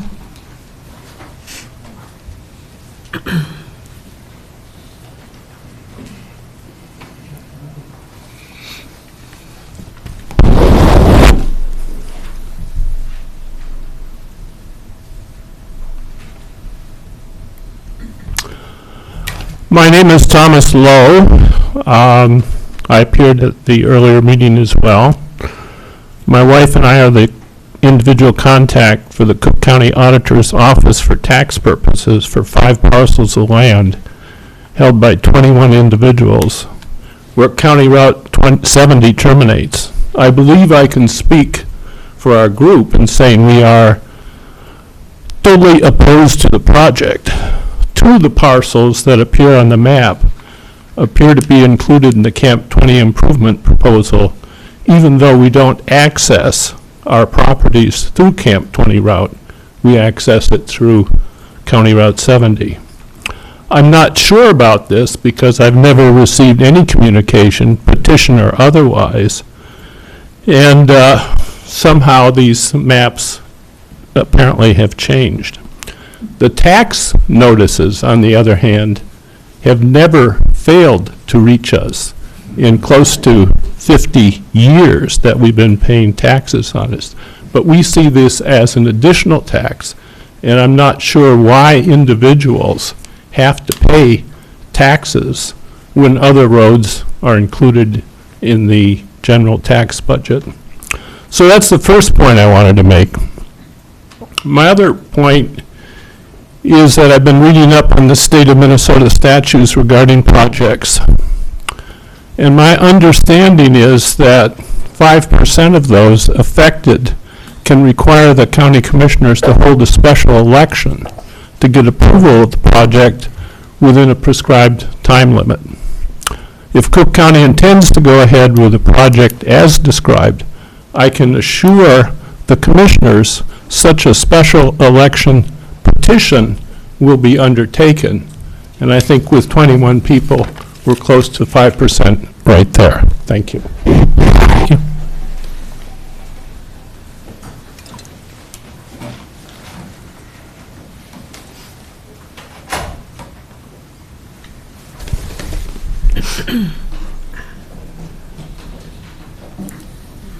My name is Mary Jo Briggs, and I also have property on Camp 20, and my family and I use it.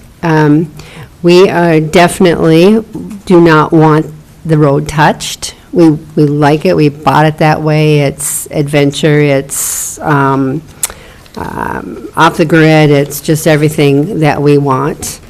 I also feel that the county should do something about the signage on it, because it does. And on the map, this summer I picked up a map for the Cook County, and all those roads up in that northern part look like they're just okay to drive on for everybody, including Camp 20. And obviously it's not. There's lots of complaints. The bike race went through. I'm hearing that people were complaining about that road being so rough they broke their bikes and all that type of thing. But so they have to be let know what those roads are all about, and we bought for it to be that way. So that's all I have to say. Thank you. Thank you.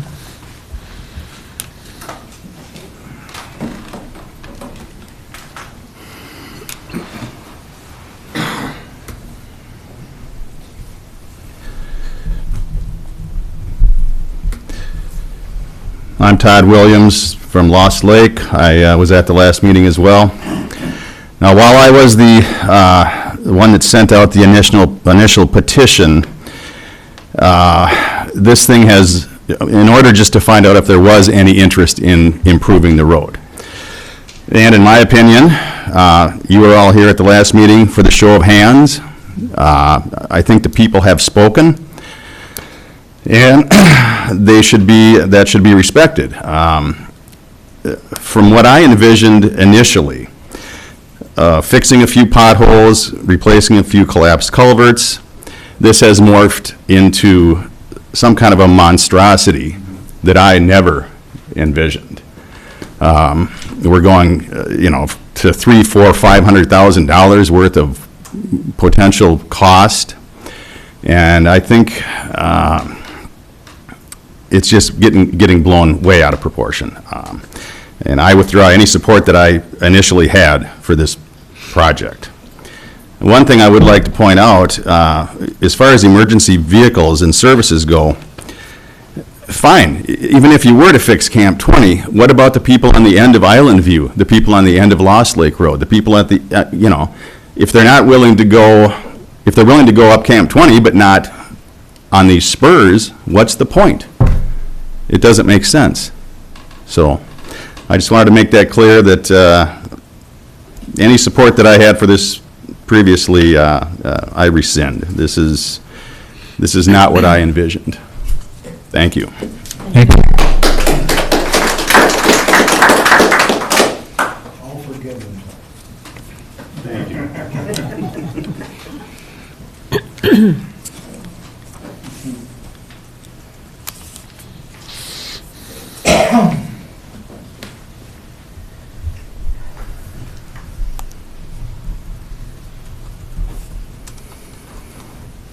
Good morning, Commissioners. My name's Joyce Lamb, and I, along with Todd Williams, was initially supportive of this particular project. Again, my husband and I were looking at minimal maintenance, potholes, a couple culverts, that kind of thing. Believe it or not, we did choose to purchase that land out there because of it being raw and unique. However, as Todd has said, this project has morphed into something much more than we ever had intended. So any comments that I have made in prior meetings to you, I would also rescind. I am not in support of a grandiose road project. If it were to be something very minimal, perhaps, but that's not how the proposal reads today. Thank you. Thank you. Thank you.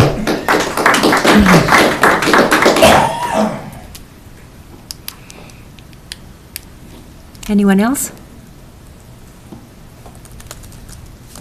Okay. Thank you for your comments, questions, what you submitted, and what you have verbally expressed to us.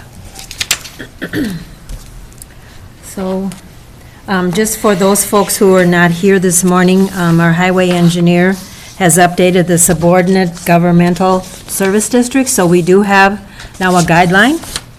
And a couple of things that she requested for us to consider was that there would be a representative elected by the group before coming to the board for a request, and then there's, you know, always money involved in how you would do with an engineer and assessment variables. So just give you the background that we now have a policy in Cook County on subordinate districts.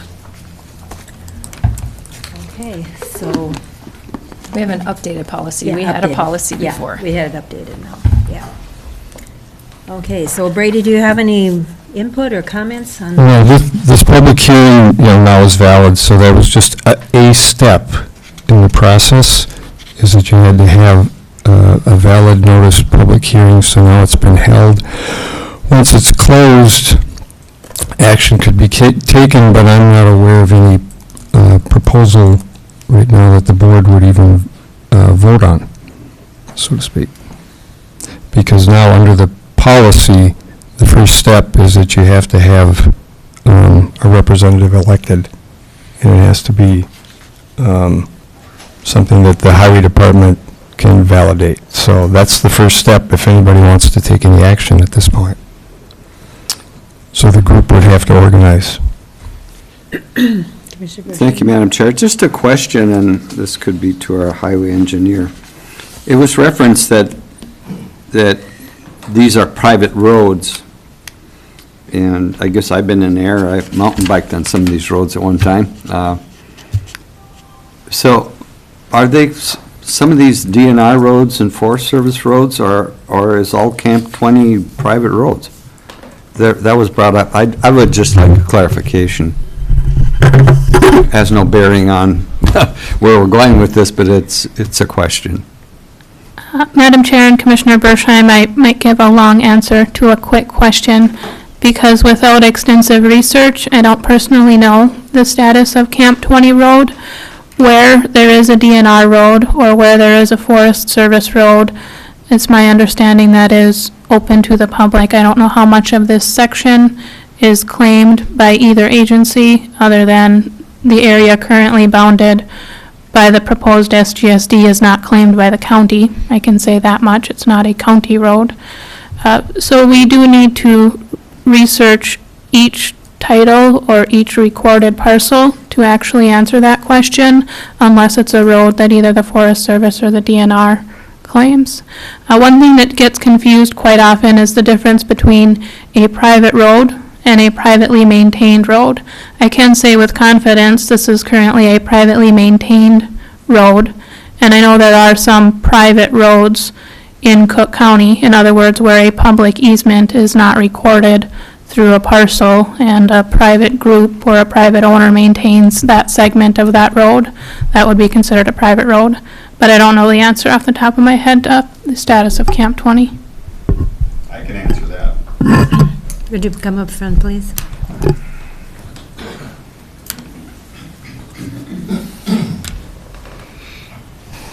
I stopped by the DNR office in Grand Marais and asked that exact question, and I was told that the only part of Camp 20 that the DNR is responsible for and claims is the area considerably north of where Camp 15 Loop is. I was told explicitly that Camp 20 was a private road from Hong Hill up to that point. And this was from Aaron Milkey at the DNR office here in town. Okay. Okay? Thank you.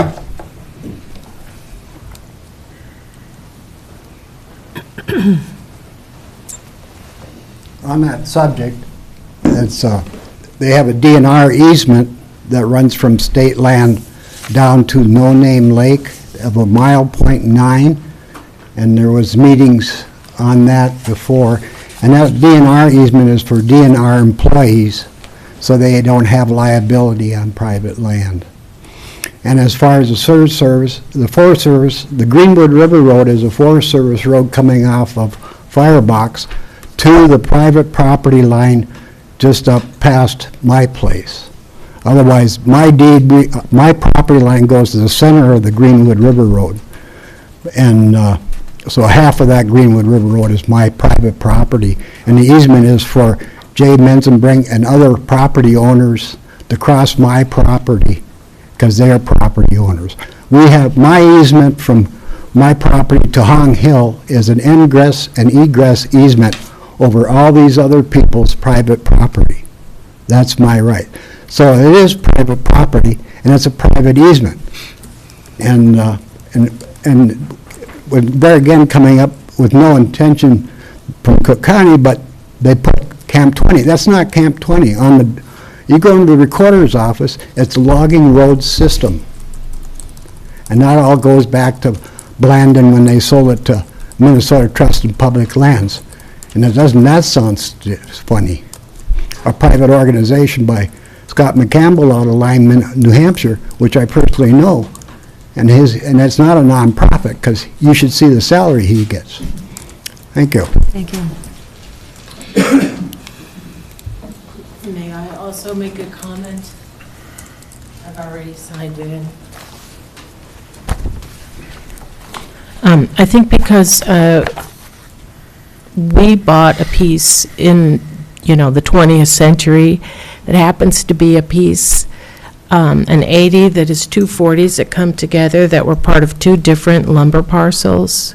We actually have two easements into our property. And we paid a lawyer to give us the best easement he could over every parcel from Hong Hill. And I think we probably predate everybody who's talked to you lately. We did have non-exclusive perpetual egress and utility, and we had it attached as an exhibit to our warranty deed that was then picked up by some other people who bought near us. And they picked it up and they took the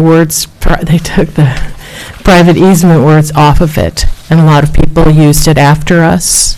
And we, I don't want to belabor this, except to say that our relationship with the county since we bought the property has been one of constantly learning that people were doing things to our easements.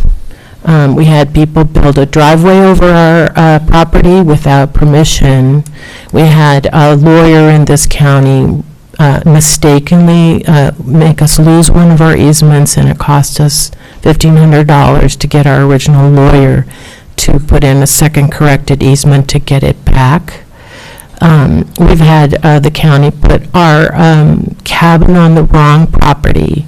We've had the county put a fire number on Pearl Valley Trail at one easement when we said we were using the Lonely Pine entrance as our driveway. They moved it. We've had, I really don't want to go on except to say that learning that this sort of thing can happen to you if you don't come up here is very typical of our experiences with this county. And we've paid now $1,000 for a culvert that was never put in. We got a group of people in Brew Valley to raise another $1,000 for a culvert that was never put in. It's beginning to be a bit of a trope for me. And this is the first time I've come up to try to figure out what's going on, because for seasonal people, you have to get up, if you live in the cities, at 4 o'clock to get here for an early morning meeting. And I kind of feel like I just want to let you know that we used to think we were going to retire up here, and I don't think we would feel good doing that now. So I don't know if other people have expressed this to you. There's a lot of seasonal people who aren't here today because they can't be. But, we do pay taxes. We do pay people's salaries up here. So I feel within my rights to say, so far, I don't know how one goes about enforcing the ownership of what you already have in terms of easements, et cetera. And again, I thank you very much for listening. Thank you.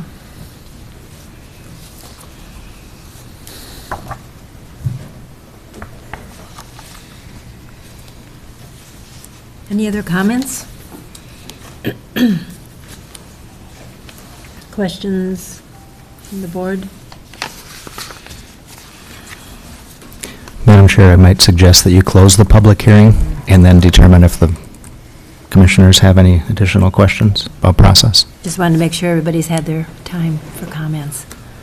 That being said, we don't have any more comments from the public, so I will close our public hearing on the Camp 20 subordinate district and reopen our board discussion. I made a lot of notes. It's interesting how properties go way back, Blandon, and way back in time with negotiations with the counties years and years in the 20th century, like you said. Yeah, it's a lot of things that build up over the years with the DNR and the Forest Service and the county itself. Comments or questions that you'd like to, Commissioner Deschamps? As far as I read from or heard from the public, and this is a dead subject now.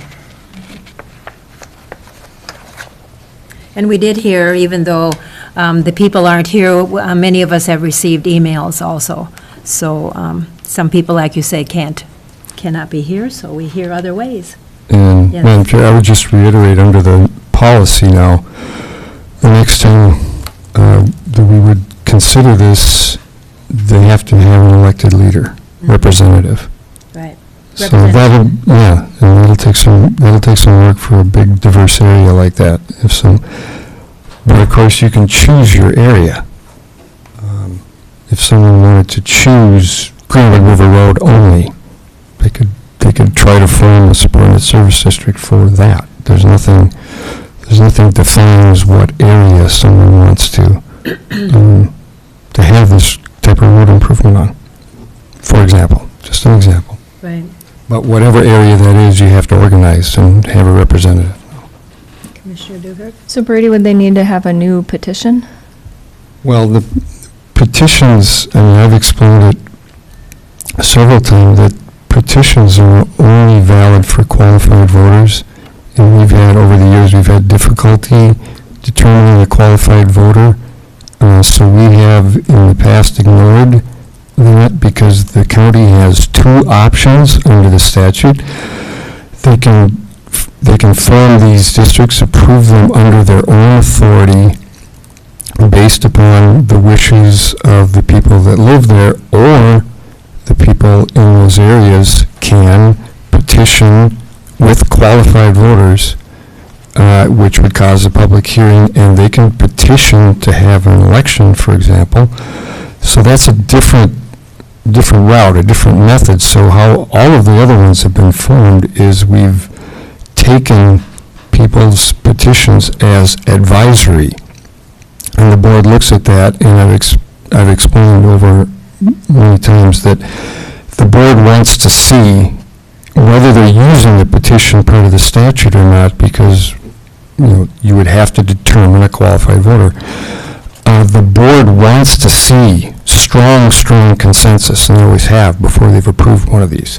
So that's been information for you to make that decision. I think you've had pretty strong consensus on what action to take here, but. And a qualified voter is a resident that, Well, what does that mean? Attorney's office has looked at this pretty closely. Qualified, it's not in statute, in the election statute. That's registered voter. So they don't have to be registered. What they've determined, Molly can speak to this better than I can, they determined is that eligible voter, for one thing, means you be 18 years old, citizen of the United States, and resident of the precinct for 30 days. That's in Minnesota. So that's an eligible voter. We're saying that is part of qualified. They found enough evidence. I don't know if you have anything additional to that, but. That's about right. That's what that's the answer we came up with after doing the research. And there's some legislative research on this question also. The difficult part, I don't think these statutes were written for areas like Cook County. They were written for areas where people were homesteading in these areas, and there was no question about what a qualified voter was if everybody's homesteading.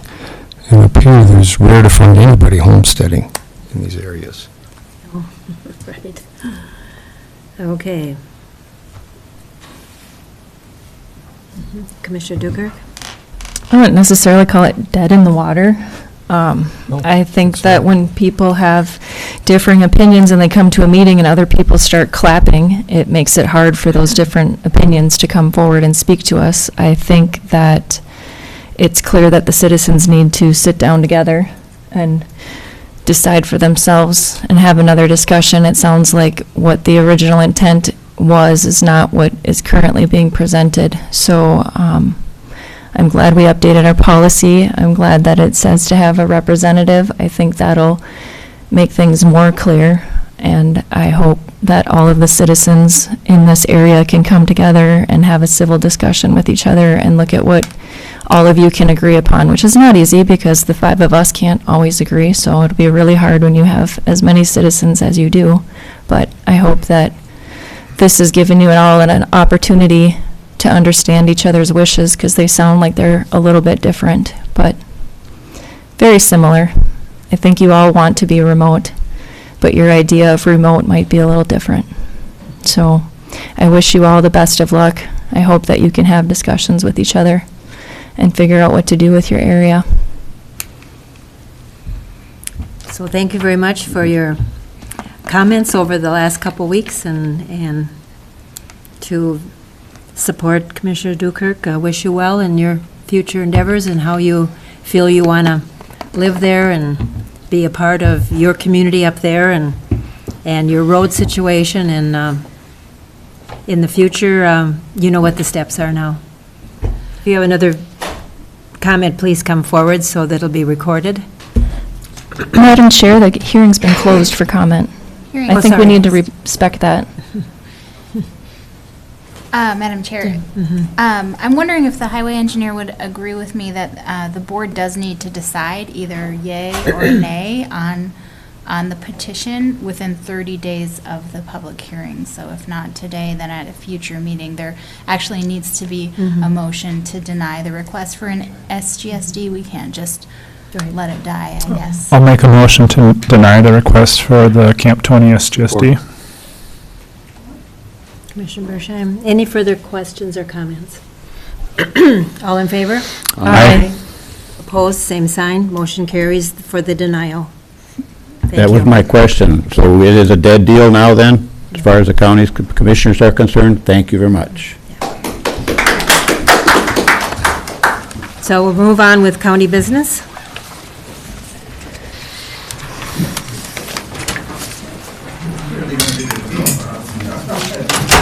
We let him clear out.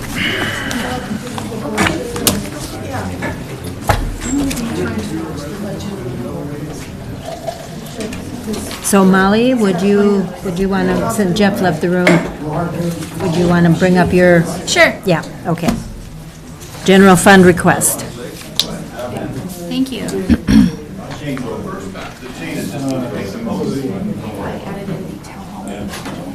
What about Thank you. Kelly's Hill?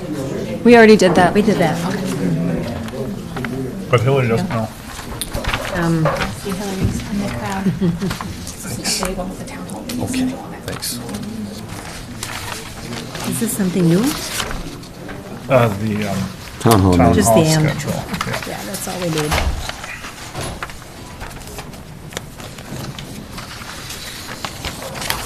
Okay. Okay, Molly.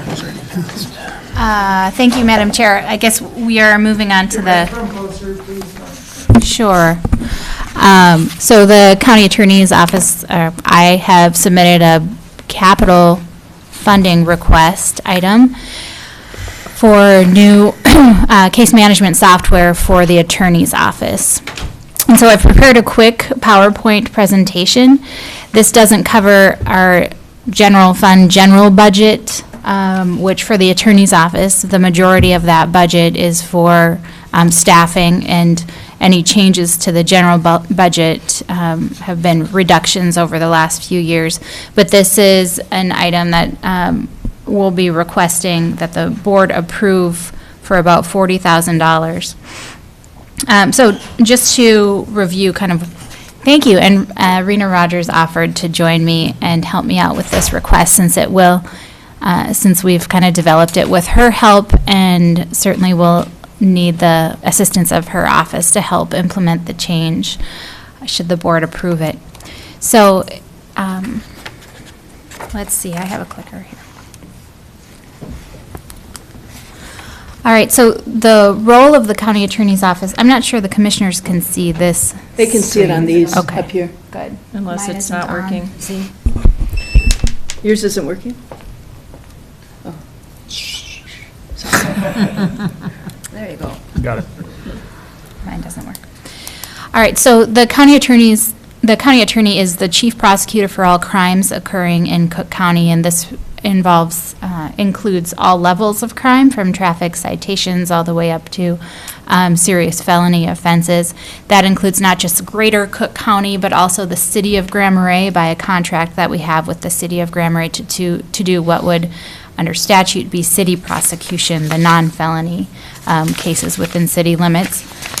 So we also bring cases on behalf of the county in general, any civil cases, which typically for our office include the child protection cases on behalf of Public Health and Human Services, civil commitments for mental health or chemical dependency, civil forfeitures, and anything else that where the county has a cause of action and wishes to proceed.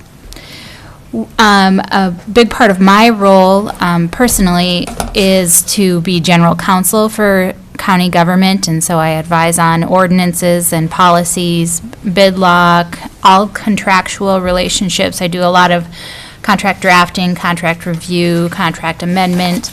I advise the land use and zoning department, and just general on statutory responsibilities of the various departments, open meeting law, data practices. Obviously, I sit at these meetings. I sit at some of the other regular meetings, the Planning Commission and the Board of Adjustment when I can make it. It's very varied and kind of spans the whole scope of county business, the services that my office provides. We do all of this with 4 staff members, including myself. There's the county attorney, assistant county attorney, victim witness coordinator, and office administrator.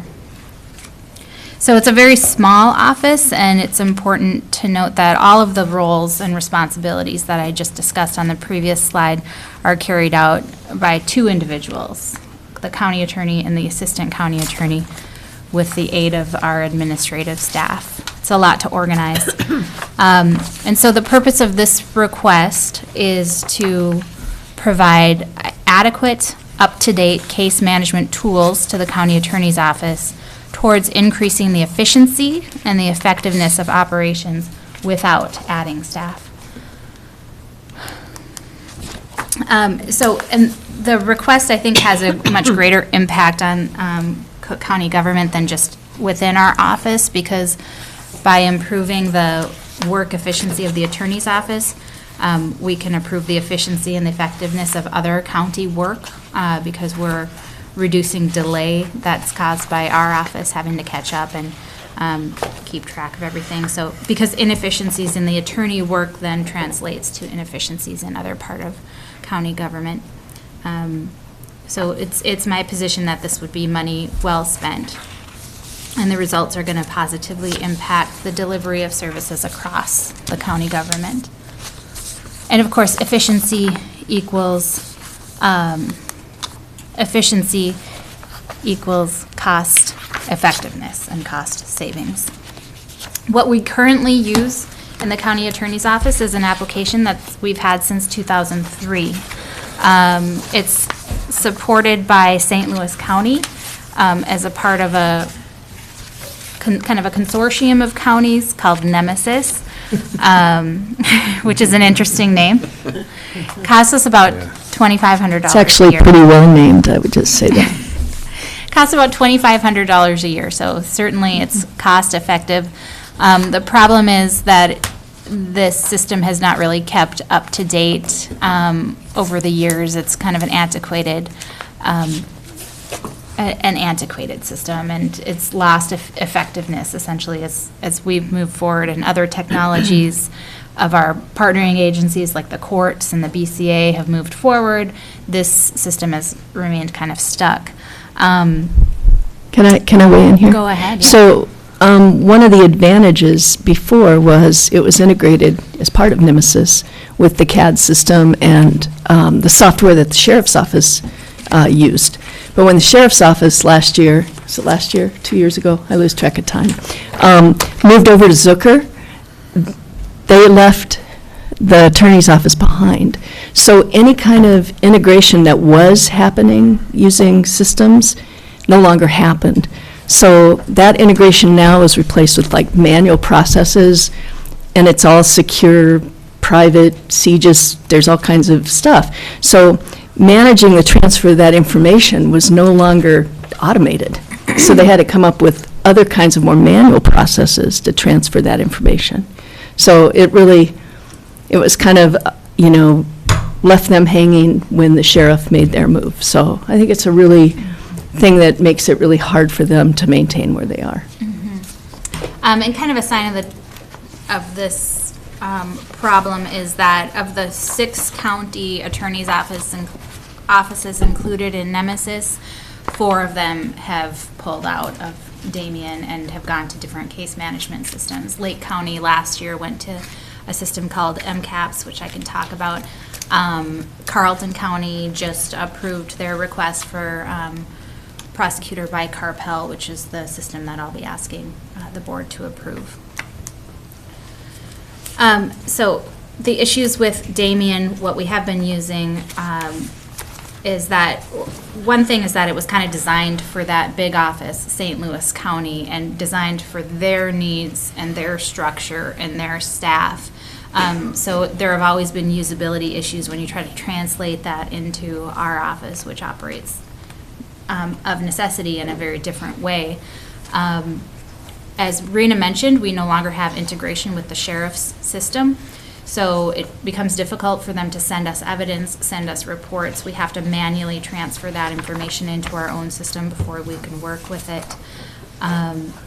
One of the main issues for me, because I like to move around the courthouse, even to other buildings and do work and advise as part of other meetings, is that this is not a mobile system. It's tied to my desktop in my office, which seems like I'm there kind of less and less. I need to be able to take my services mobile to assist the other departments and to assist commissioners. So Damien can't do that, and the new system would be able to do that. And just as the note says on there, she can't even go to the room next door in the courtroom and have that information on her computer. It's literally tied to the desk in the room next door. There's no integration with our other office tools like Microsoft Office, the Outlook calendaring, email, contacts, none of it talks to each other. So we have to enter all our contacts into Damien and into Outlook.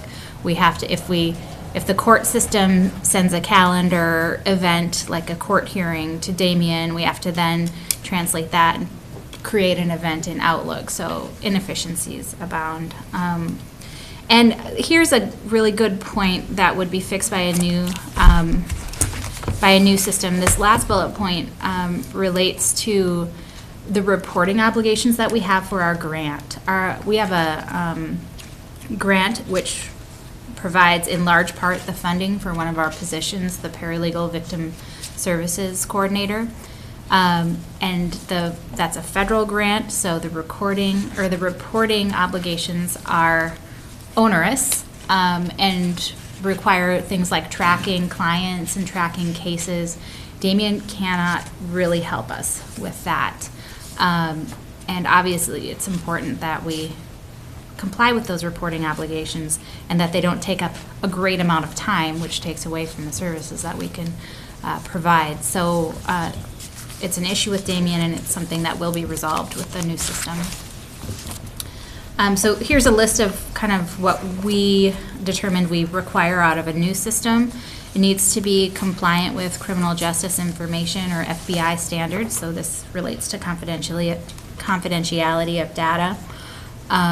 It has to integrate with the BCA, Bureau of Criminal Apprehension, and Minnesota courts systems. So since we got Damien in 2003, other partnering agencies like the courts and the BCA have created new electronic applications. E-filing has come along, e-charging has come along. We no longer print out a criminal complaint, sign it, have a deputy come over and sign it. It all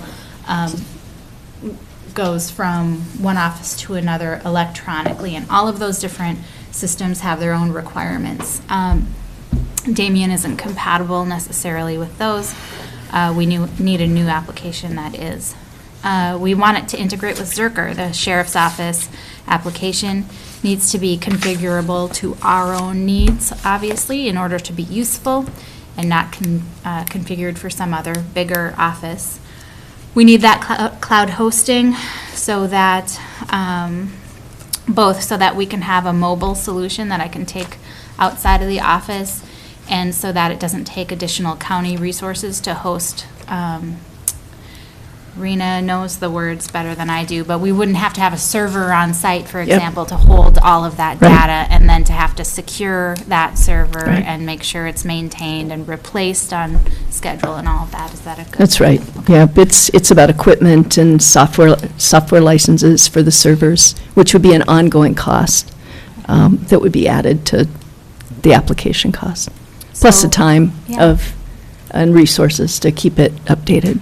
Yeah. It should help us with the victim services tracking needs that we need to comply with the federal grant requirements. It should help us with workflow and document management. It should integrate with Microsoft Office. We should be able to take a case from arrest all the way through conviction and have a system that integrates all of the work on that case into one platform.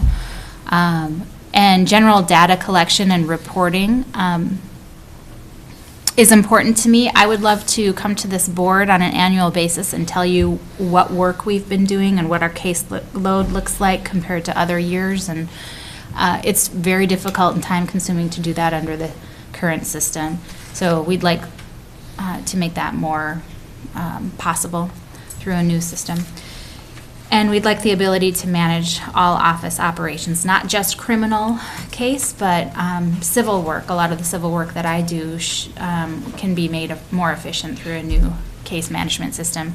Damien doesn't allow for basically any of that from the civil side of things. So the request is the installation of the system would be about $40,000. $40,373 is what the quote is, and that includes software licenses, installation, interfaces, configuration, customization, on-site training, and 1-year support. The system is called Prosecutor by Carpel. And ongoing costs would be $5,700 in annual support. So, as I stated, we are already paying about $2,500. On this slide, it says $2,200, but I think the number is more accurately This would be the increase. Okay, right.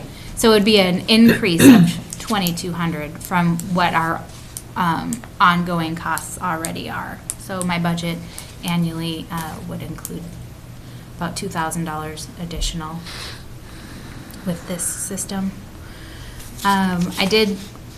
We actually, for about 2 years, I've been researching all the different alternatives and case management systems to see what would help us, or what is a possibility for a new case management system. The two kind of main choices are MCAPS and JWorks. So JWorks is the new version of Damien, offered by the same company, Equivant. Damien eventually, if we didn't move to a different case management, Damien would have gone away anyway and been replaced with JWorks. I asked the company for a quote, what would it cost for us to move to JWorks now, since Damien isn't working for us anymore. I was shocked. The quote was for $190,000 for implementation, plus more than $10,000 a year annual software maintenance fees. So obviously, this is a extremely much more expensive alternative, and given that we've not been super impressed with Equivant in the past and their updating of Damien, I wasn't interested in pursuing this alternative. The second one is MCAPS. Now, MCAPS is a software management program that you can see would be much cheaper. It'd be $10,853 for the setup. Annual fees are more expensive than for Prosecutor by Carpel, but they are subject to go up also. This is an MNCCC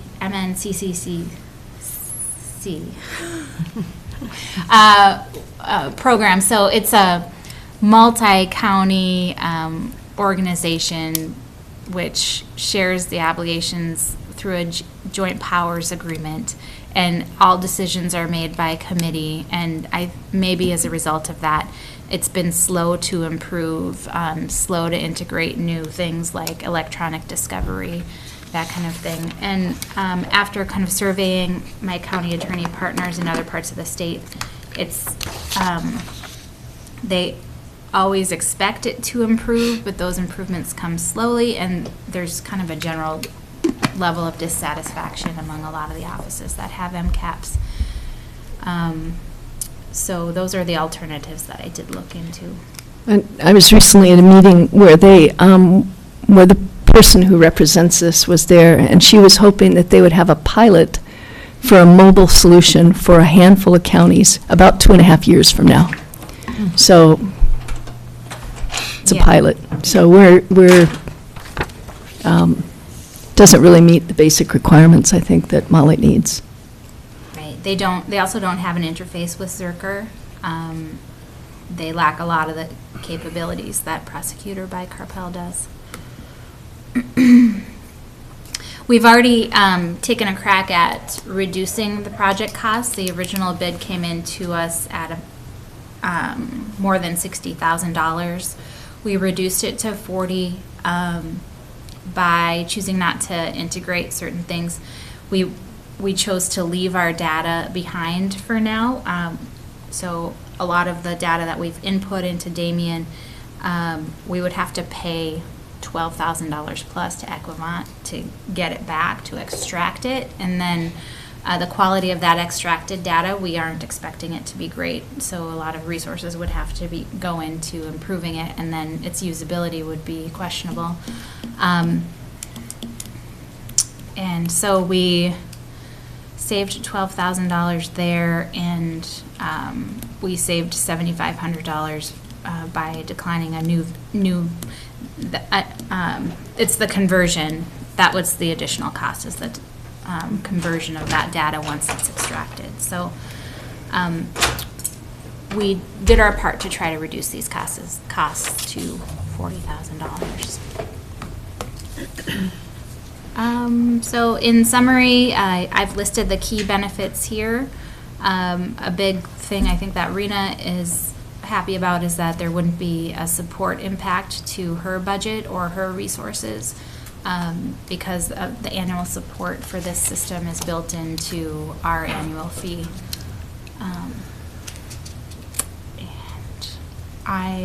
Let me know if you have any questions about this request. Thank you, and thank you to Rena for working with her and doing all this research, because that's the hard part, is looking at everything and then saying, okay, how do we work with somebody new with something that's not working for us?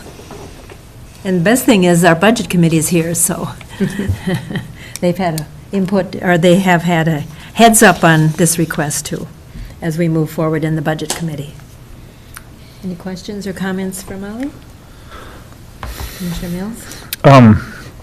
You mentioned it earlier, but what is Lake County moving to? Lake County went to MCAPS. MCAPS. Last year. And so you've gotten feedback from them specifically, and then St. Louis is doing the Carpel, is that what you said, or what's? St. Louis is looking at Carpel, may have approved it already. Carlton has moved to Carpel. Carlton, okay, thank you. And how big a factor are the other counties, like? It's not. Right, okay, It's that's, not. right. Because these would each be standalone Right. contracts with them. Yeah, you don't In need the to past with transfer. Nemesis, it was, one for all and all for one.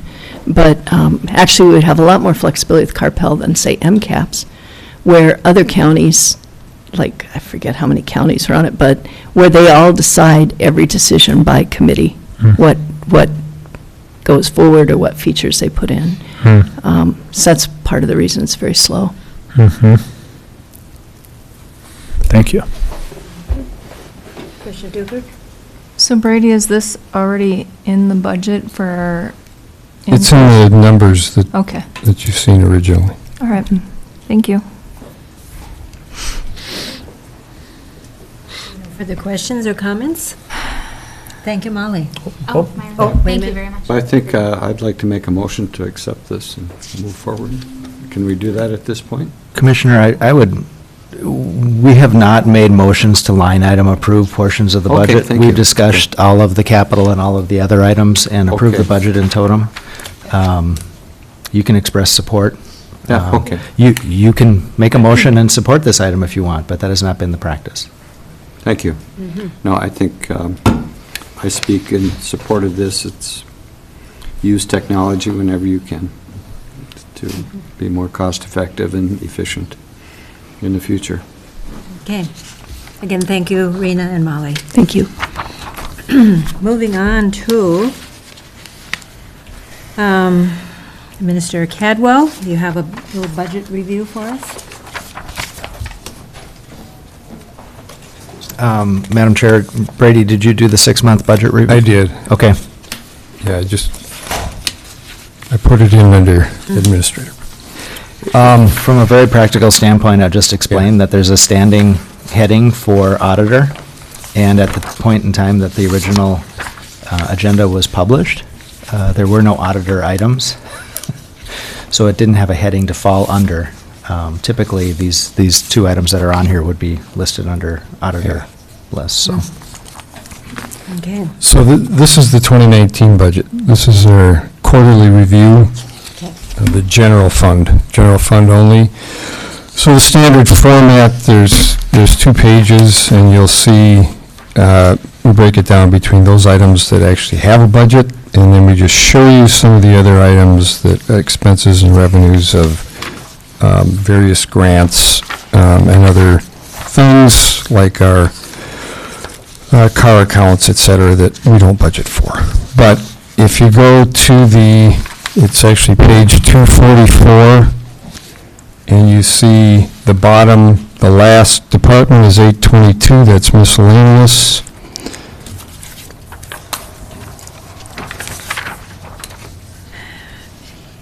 And you'll see adjusted for budgeted levy, and way over on the right under expenses. So at half of the year, 50% of the year, we're at 52% of the expenses.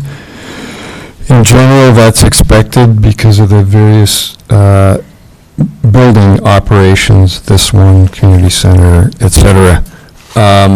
We get heavy energy charges in the first half of the year, so generally we're going to be slightly above.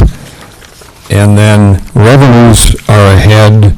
They're not ahead as much as it shows here. Is everybody, can you see that page? So revenues are shown at 104%. That's not entirely accurate. We need to remove the tax receipts. But it's, when we remove those, it's at about 60%, and that's because we got the BWC money, for example. Some of the big money sources have already paid. So it's very typical, 52% and about 60% of the revenue. To go down, I'll point out some of the departments, line items, but just so going back to the start, you'll see commissioners on the first page. You have to have really good eyesight. I'm wearing my reading glasses because I cannot see it myself without them. As Myron suggested, if we use our technology, you can. Right. Yeah. Mine's unplugged right now, but anyway. And most of these are, if it's 50% or less, I'm not even going to discuss it. Commissioners are at 47%. But down to the auditor treasurer, we're under, but that's because of revenues. We're getting, as much as we've budgeted, additional, we're getting more federal revenue related to the human services programs. So part of that comes here to the general fund, part goes to, so you see we're at 57%. So it makes us look, our levy low. General finance administration, our revenues are high. That's primarily because investment revenues have been coming in higher than we budgeted for. And we increased that budget in 2020, and then we hear about a recession. So I'm not sure if that'll pan out for 2020, which is we're usually cautious there. Going down, nothing's over 50%. I go to courthouse operations, 54%. That's primarily utilities, that's the energy costs, et cetera, and plowing, et cetera, causing that a little bit higher than half the year. Sheriff's budget at 55%. The biggest item there is the mileage. That's boosted for the 2020 budget. It was budgeted at 140, but the mileage that they're spending is higher than that. We're probably going to hit 170, something like that by the beginning of the year. You'd have to bring him in here to ask him if you have any specific questions on that. Insurance, we got several of the budgets with equipment and buildings, and that's part of Brian's operations too, that the insurance costs were higher in 2019, higher than we budgeted. So the sheriff has a higher insurance cost. That's part of that. Dropping down, everything else is under 50 until you get down to environmental health. And that's primarily a revenue shortage. Tim Nelson says the septic system installations this year are down so far, and the grant that the main grant is not coming yet. So, and the permit revenue typically comes in heavy in late summer, early fall, so it's not showing up here. They're only at a quarter, 25% of their revenue. Commissioner, solid waste, in the SCORE recycling, they're 40 tons ahead in volume, so they're processing new materials. Tim says we brought it to market, it's higher than the last few years, but we're down by 50% on our redemption value for the materials. So they're taking the double hit. They got more materials, they got less money coming in. Part of that is China. They said with China pulling out on some of the recycling, and it's hitting them too. They don't get their second half SCORE grant until later either. The other thing going on in SCORE, he says they've got an old, their forklift is 20 years old, and they put a lot of money into it so far this year. So that's impacting their maintenance budget. Planning and zoning is showing at 55%. That's not expenses, that's all revenues again. He said the same thing. The land use permits lag in the early time of the year. They start hitting towards late summer, so they don't show up here yet. Emergency Services Conference, and they've received most of their revenue. I don't expect they'll receive any more since that's over, but they spent a couple thousand more than the year before. I don't know the details on that. And then other items, the non-county, the library, Historical Society, the Arts, Schroeder Historical, those have all been paid in full. So you see 100% there. YMCA operations, the biggest thing in the YMCA, 59%, is the board voted to buy that, the exercise equipment. So there's 44,000 that we spent right away at the beginning of the year. And otherwise, several items.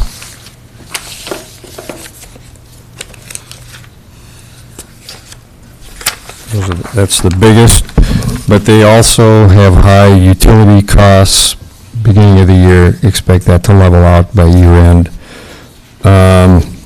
because of the winter.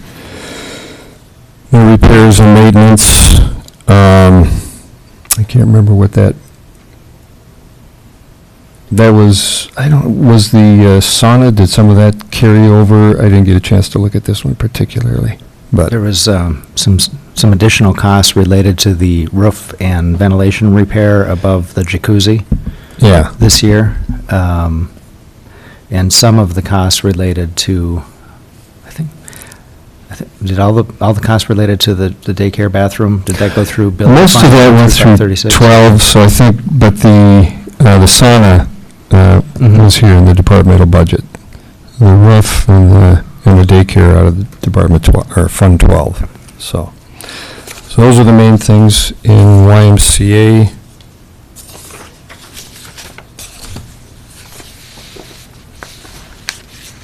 And then in the miscellaneous budget, the revenues are high because we're sure we're going to adjust that out of there. The tax money that comes in does not get included in this calculation. So that's actually very close to what we expect. Any questions?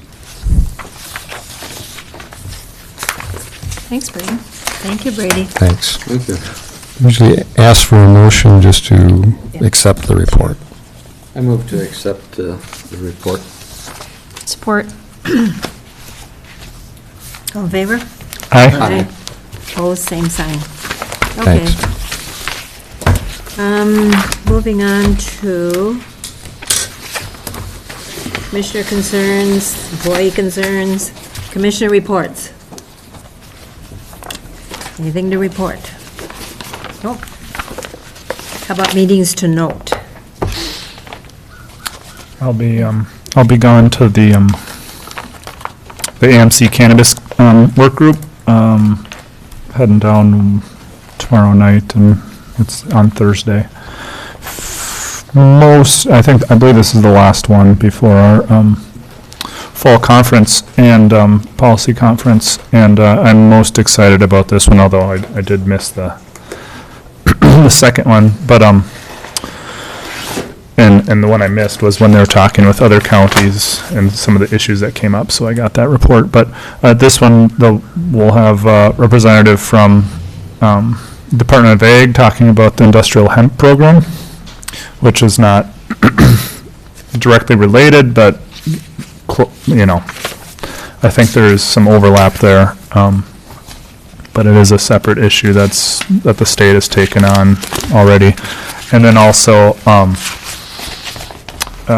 Minnesota alcohol and gambling enforcement, and I think that's maybe most relevant to any potential cannabis legalization and how to deal with that.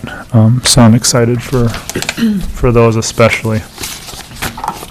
And at our conference, there's going to be a cannabis legalization session that we're going to have. So Yeah. we'll get more information on Thursday. Say on that- that say that. Thursday of our AMC. Oh, yeah, I think, they'll be developing this off At your of meeting? this, yeah. Yep. Awesome. Thanks for doing that, Dave. Yeah, thank you. Thanks. It's very interesting. Right. Off into September, I believe it's the 11th, we will be going to Association of Minnesota Counties, and there'll be a quorum. I believe we're all going, so we will look forward to many different workshops and updatings there.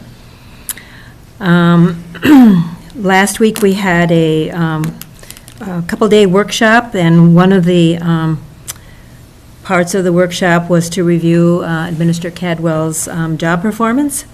And we will have a continuation of this review in a closed session, and that'll be on September 9th. And we'll continue with that. Then we have now a full schedule of our town hall meetings. So for District 2 and 3, which is Commissioner Mills and Commissioner Bersheim, they're putting it together. So the District 2 and 3 meeting will be at the Community Center, September 3rd at 5:30. District 4, which is Commissioner Dukirk, her meeting will be at the SHOP, is that how you pronounce it? SCOP Community Center. Community Center, that's on September 4th, that's a Wednesday at 5:30. Commissioner Deschamps will be, District 1 Town Hall meeting will be at the Log Building on September 5th at 6 p.m. And District 5, which is my district, it will be at Birch Grove School, September 9th, which is a Monday, at 6:30 p.m. So we now have all of our town hall scheduled. Yes. Just so the public's aware, it's really difficult to get into every single community in every area, and so you as community members are not restricted to your commissioner. You can go to all of the meetings if you would like, or you can go to the one that's easiest to fit in your schedule or is closest to you. You know, for me, partway up the Gunflint Trail is not really central, but that's the location that was available to do it. So just so the community knows, you are welcome at any meeting that you want to come to. Great. Thank you on that. Commissioner Mills? And, well, I'm just hoping to get a, update on the handouts that will be given out at the town halls. Didn't know if there's a time we can expect those. Should we work on that, or? We'll be working on that. Okay. If you look at last year's materials, Very you'll know what similar. they're going to look like. Yep. So we'll be plugging in this year's numbers and hopefully repopulating the same types of material. That's great. Thank you. And we usually bring a team of people, whoever's available or not. Depends on availability of everybody. Molly? Madam Chair, another meeting to note, I guess, for Commissioner Bersheim is the land exchange closing is tomorrow morning at 9 o'clock. Yay. It's on the calendar. Hopefully this will be it. Again, second closing, right? Right, right. That's good. We're all set up for this room. Okay. I'll thank you. believe it when the check's in the bank. Thank you for doing that. Sure, glad to. I'll be out of town. Any other things we should cover? Otherwise, we will need a motion to adjourn. So moved. Thank you. Moving on to the next meeting.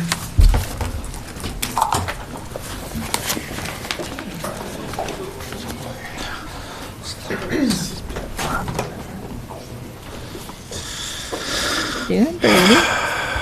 Seeing why yours isn't working? Yeah, I have a copy of the PowerPoints for you. Yeah, they had to get unplugged at Public Because I was Health because they making were notes beeping. inside.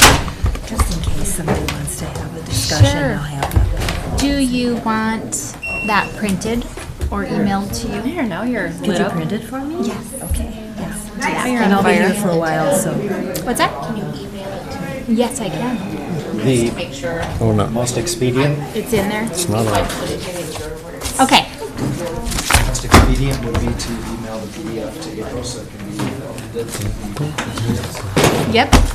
Do that. Okay. Are you running to meet the To the April, materials that we Stacy, would give. Jenny.